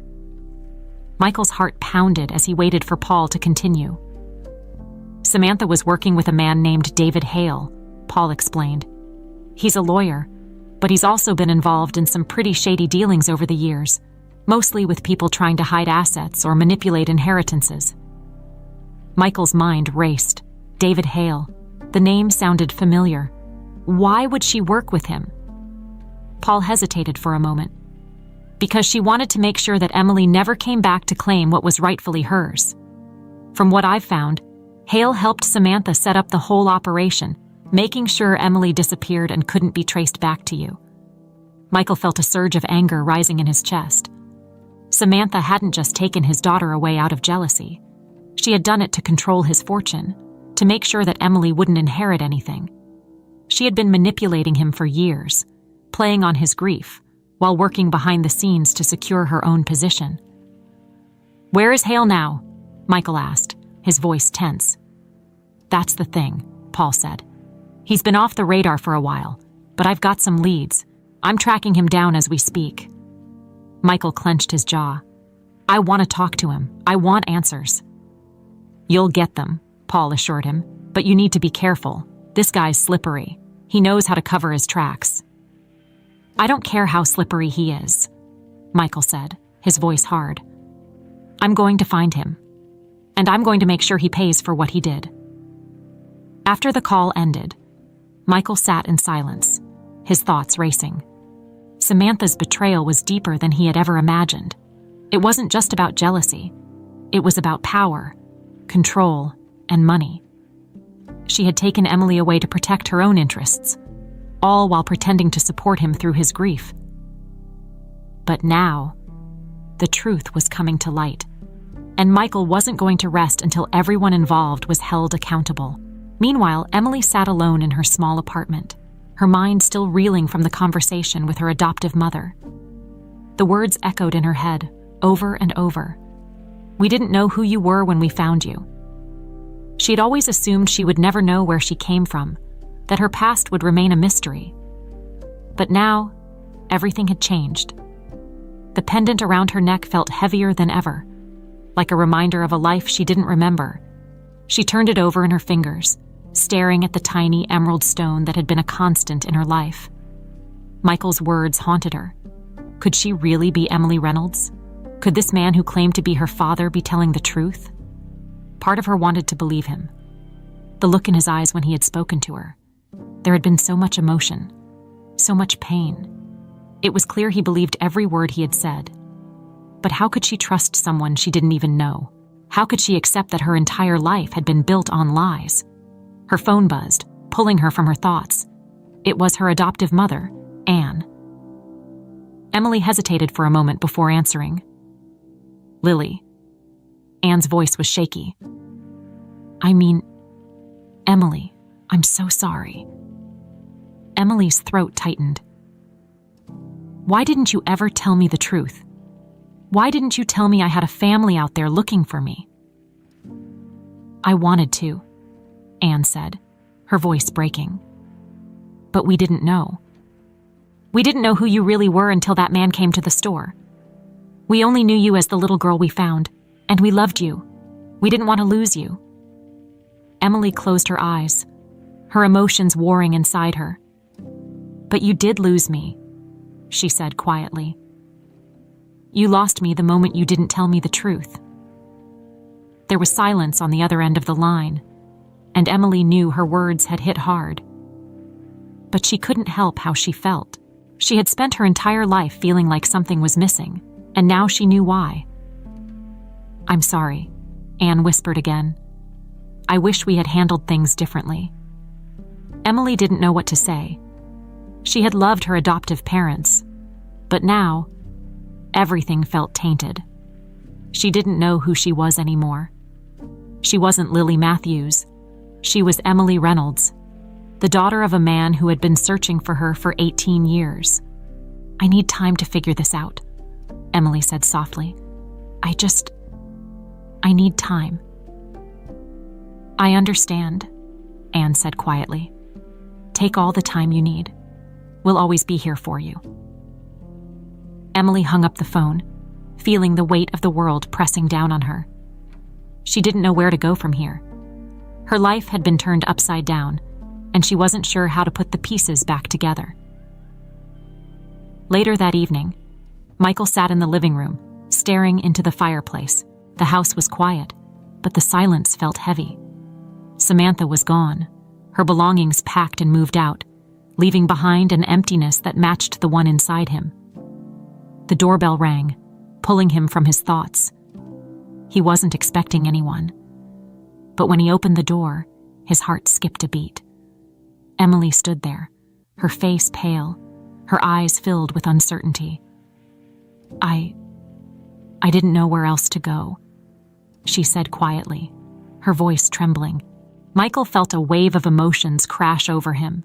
Relief, hope, fear. He stepped aside, motioning for her to come in. "I'm glad you came," he said softly, his voice thick with emotion. Emily hesitated for a moment before stepping inside. She stood in the middle of the living room, looking around as if trying to piece together the fragments of a life she didn't remember. "I don't know what to believe," she admitted, her voice shaky. "I don't know who I am anymore." Michael's heart broke at the sound of her words. He wanted to reach out, to tell her everything would be okay, but he knew this was something she needed to work through on her own. "You're Emily," he said gently. "You're my daughter, and I'll be here for you, no matter what." Emily's eyes filled with tears, and she looked away, struggling to keep her emotions in check. "I don't remember anything," she whispered. "I don't remember you. I don't remember my life before." Michael stepped closer, his voice soft but filled with emotion. "That's okay," he said. "You don't have to remember everything right now. We have time. We can figure this out together." For a moment, Emily said nothing, her gaze fixed on the floor. Then, slowly, she nodded. "I don't know where to start." Michael felt a glimmer of hope. "We'll start wherever you want," he said. "We'll take it one step at a time." Emily looked up at him, her eyes filled with a mix of confusion and fear. "What if I never remember?" Michael swallowed hard, his voice steady. "Then we'll build new memories." The days that followed were slow, filled with uncertainty, but also with cautious hope. Emily had moved into a small guest room at Michael's house, though she still kept some distance. It was clear that she was trying to process everything that had been revealed to her, the truth about her past, the lies she had lived, and the father who was now a stranger to her. Michael didn't push. He gave her space, but he made sure she knew that he was there for her. Each morning, they would sit together over breakfast, exchanging small talk about nothing important. It was awkward at first, both of them unsure how to bridge the enormous gap between them. But slowly, day by day, they began to feel a little more comfortable. Michael tried his best to be patient. He knew that for Emily, this wasn't just about reconnecting with him, it was about rediscovering herself. She was grappling with an identity crisis, caught between the life she had known and the truth that had been hidden from her.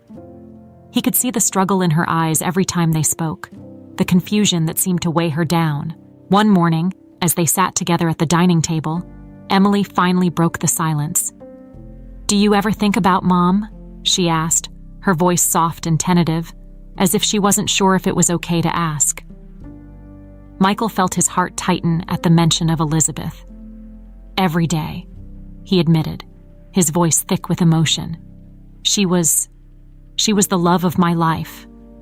Losing her was the hardest thing I've ever been through. Emily nodded, her gaze distant. I don't remember her. I wish I did. Michael looked at her, his heart aching for all that she had lost. She was kind, he said gently, and strong.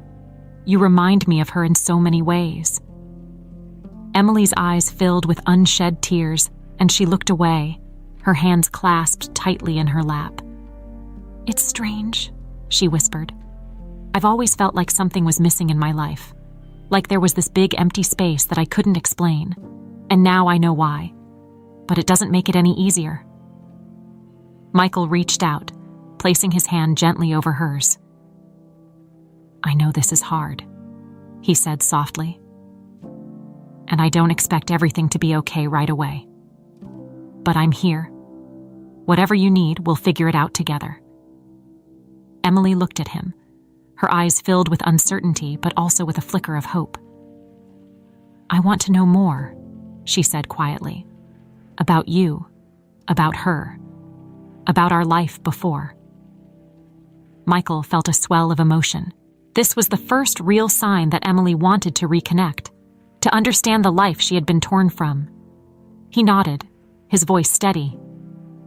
I'll tell you everything.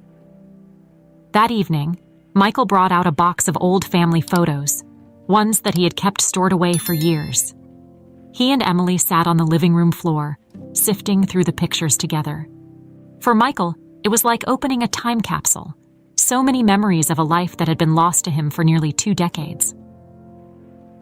This was our house, Michael said, holding up a photo of a beautiful colonial-style home surrounded by trees. We lived there before everything happened. Emily studied the picture, her brow furrowing as she tried to make sense of the past she didn't remember. It looks familiar, she murmured, though her voice was uncertain. Michael smiled gently. You used to love playing in the backyard. There was this big oak tree, and you'd spend hours climbing it, even though your mom was always worried you'd fall. Emily's lips twitched into a small smile. Sounds like something I would do. Michael laughed softly, feeling a warmth spread through his chest. This was the first time they had really shared something, a memory, even if it was one that Emily couldn't fully recall. As they continued to look through the photos, Michael told her stories about her childhood, little things, like her favorite toys, the songs she loved to sing, and the way she used to follow him around the house, asking endless questions about how things worked. Mom sounds amazing, Emily said quietly, her eyes lingering on a photo of Elizabeth holding her as a baby. I wish I had more time with her. Michael swallowed hard, his throat tight with emotion. She would have been so proud of you, Emily, he said softly. She loved you more than anything in the world. Emily looked up at him, her eyes shining with tears. I want to remember her, she whispered. I want to remember our life together, but I don't know how. Michael reached out, gently brushing a tear from her cheek. It's okay, he said. You don't have to remember everything right now. What matters is that we're here now, together. We can make new memories.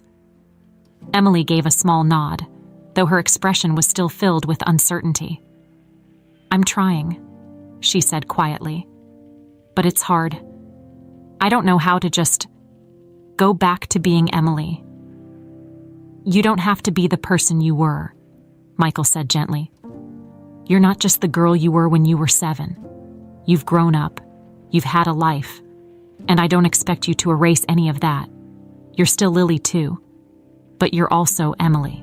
And whatever that means, we'll figure it out together. Emily looked at him, her eyes softening as she absorbed his words. For the first time since their reunion, she seemed to relax, the tension in her shoulders easing just a little. Thank you, she whispered, for not giving up on me. Michael's chest tightened with emotion, and he reached out to take her hand. I never will, he promised. I spent 18 years searching for you, and now that I've found you, I'm never letting go. For the rest of the evening, They continued to look through the photos, sharing stories and slowly building a connection that had been lost for so long. It was tentative, fragile, but it was there. And for the first time in years, Michael felt a sense of hope, a sense that maybe they could find their way back to each other. Over the next few weeks, Michael and Emily fell into a new routine. It wasn't perfect. There were still moments of awkwardness, moments when the weight of the past hung heavy between them. But there were also moments of connection, of shared laughter, of quiet understanding. Michael made a point to show Emily the places that had once been important to them: old family spots, her childhood home, and even the park where they used to play. Each visit brought new layers to their relationship, slowly bridging the gap between the past and the present. One afternoon, they visited the small cemetery where Elizabeth was buried. It was a quiet, serene place, shaded by tall trees. Michael knelt by the gravestone, running his fingers over the engraved name. "She would have loved to see you again," he said softly. Emily stood beside him, her eyes filled with sadness as she looked down at the grave. "I wish I could remember her," she whispered. "You don't need to remember everything to know that she loved you," Michael said gently. "Her love for you was always there, and it's still here now." Emily nodded, and for a moment, they stood in silence, the weight of the past and present mingling in the air. In the weeks following their visit to the cemetery, Emily and Michael continued to build their relationship, layer by layer, memory by memory. There were still moments of tension, moments when Emily's confusion about her past threatened to overwhelm her.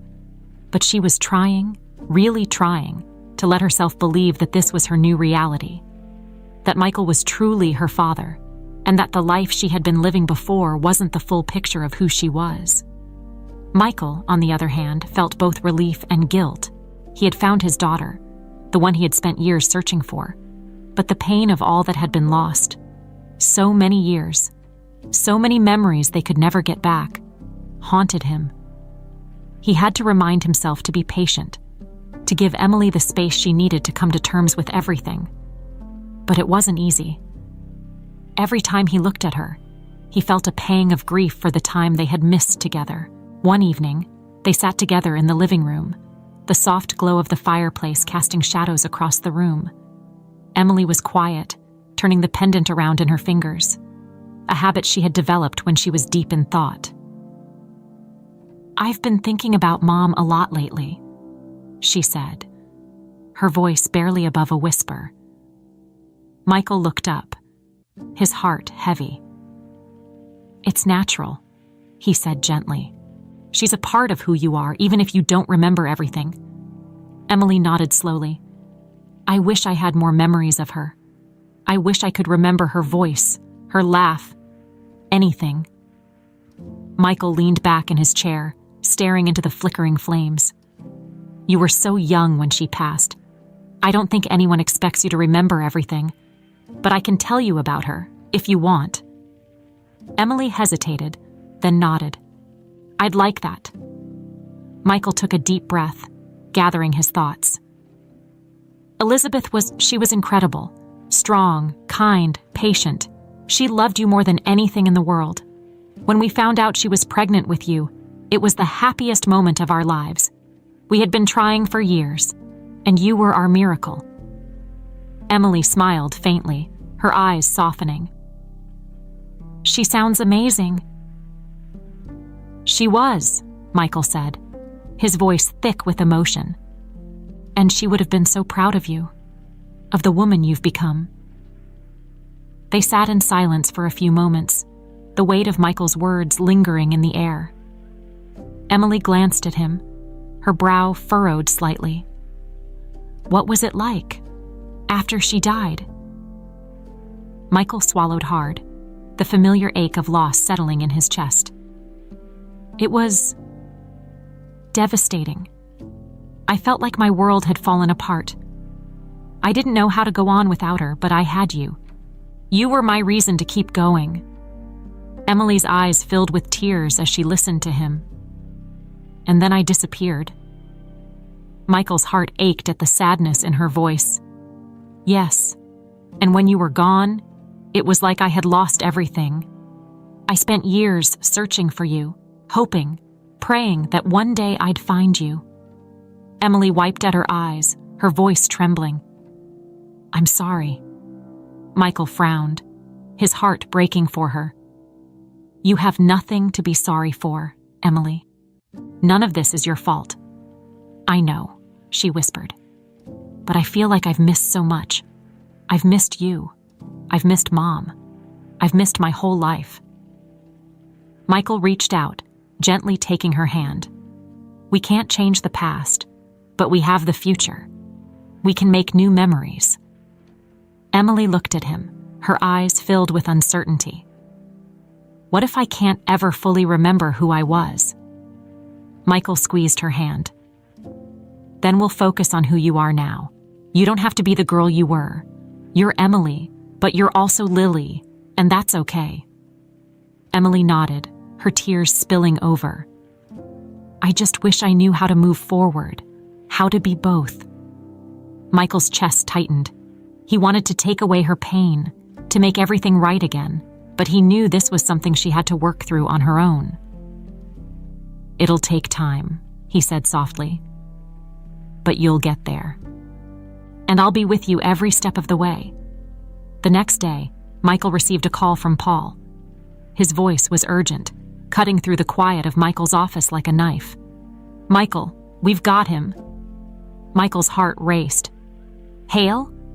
"Yeah, we've located him," Paul confirmed.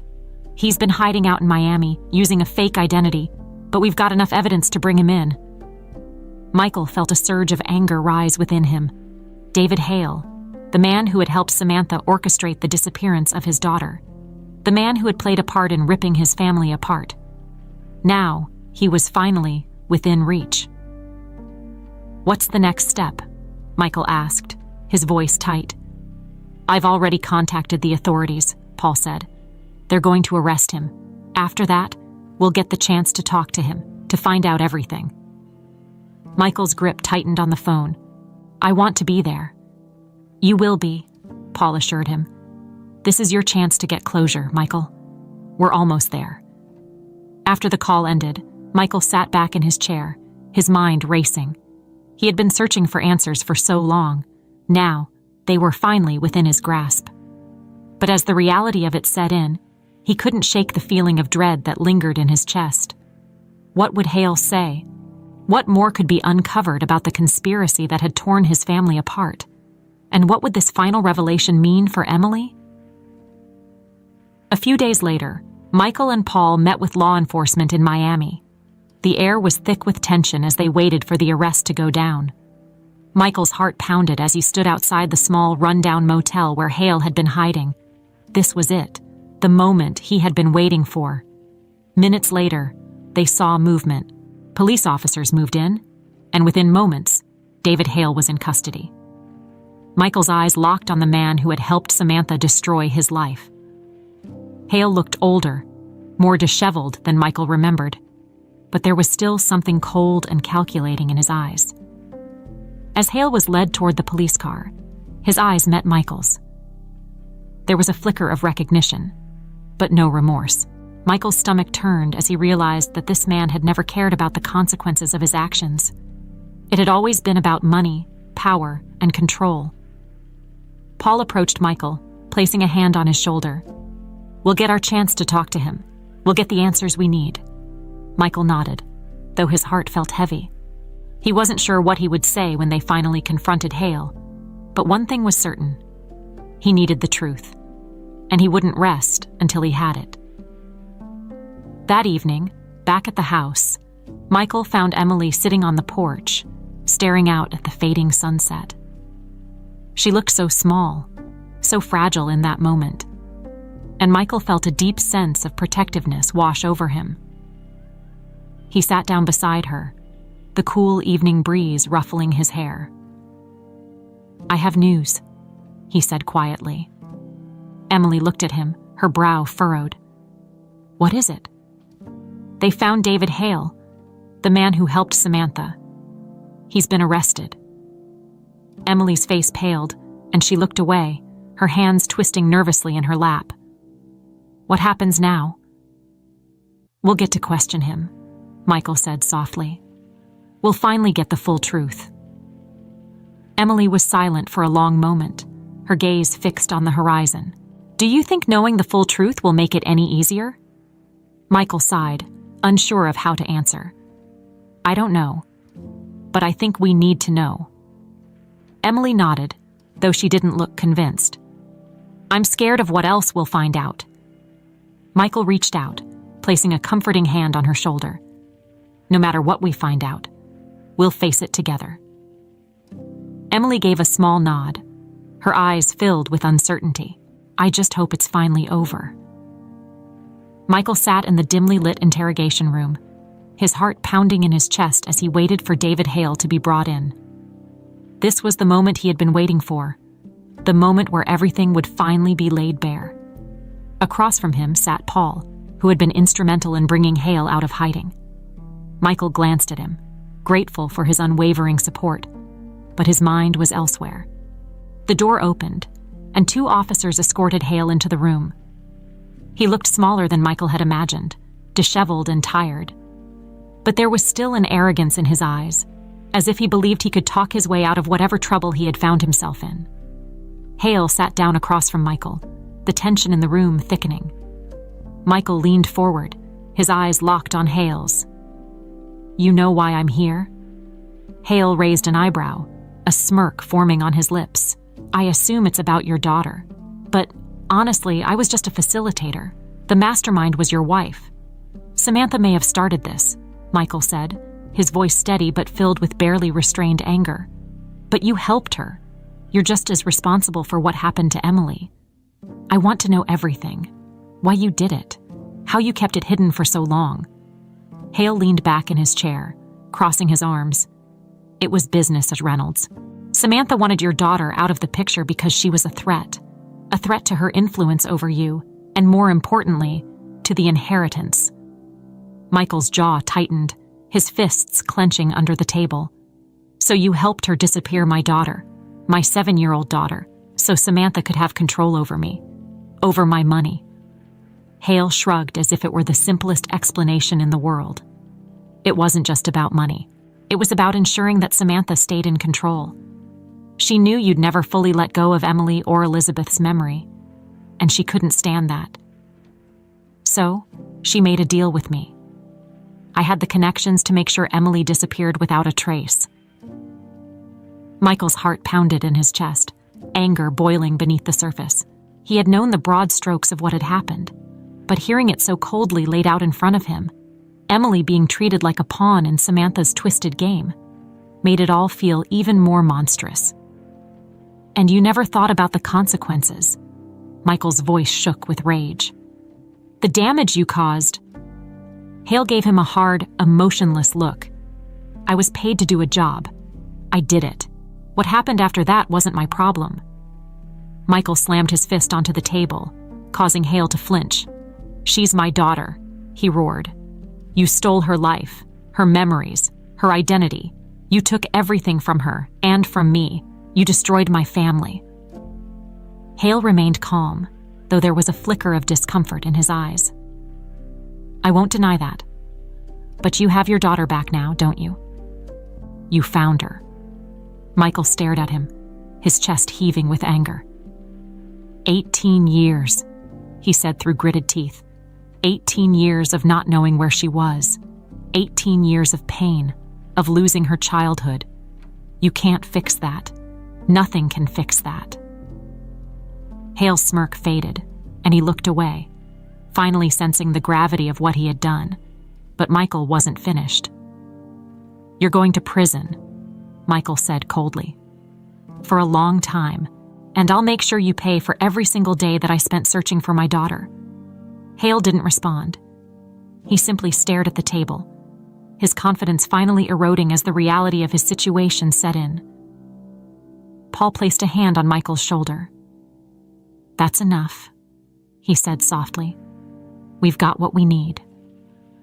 Michael stood up, his eyes never leaving Hale's. You ruined my life, he said quietly. But I'm going to make sure you never ruin anyone else's. With that, Michael turned and walked out of the room, his heart pounding with adrenaline and fury. He had the answers he had been searching for, but they didn't bring the peace he had hoped for. Instead, they only deepened the sense of loss, the realization that no matter what, the years he had lost with Emily were gone forever.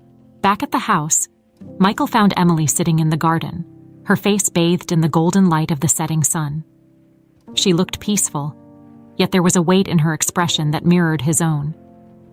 He sat down beside her, the silence between them comfortable, yet charged with unspoken thoughts. I heard you went to see him, Emily said quietly, her fingers absently tracing the edge of the pendant around her neck. Michael nodded, his voice heavy. I needed to hear it from him.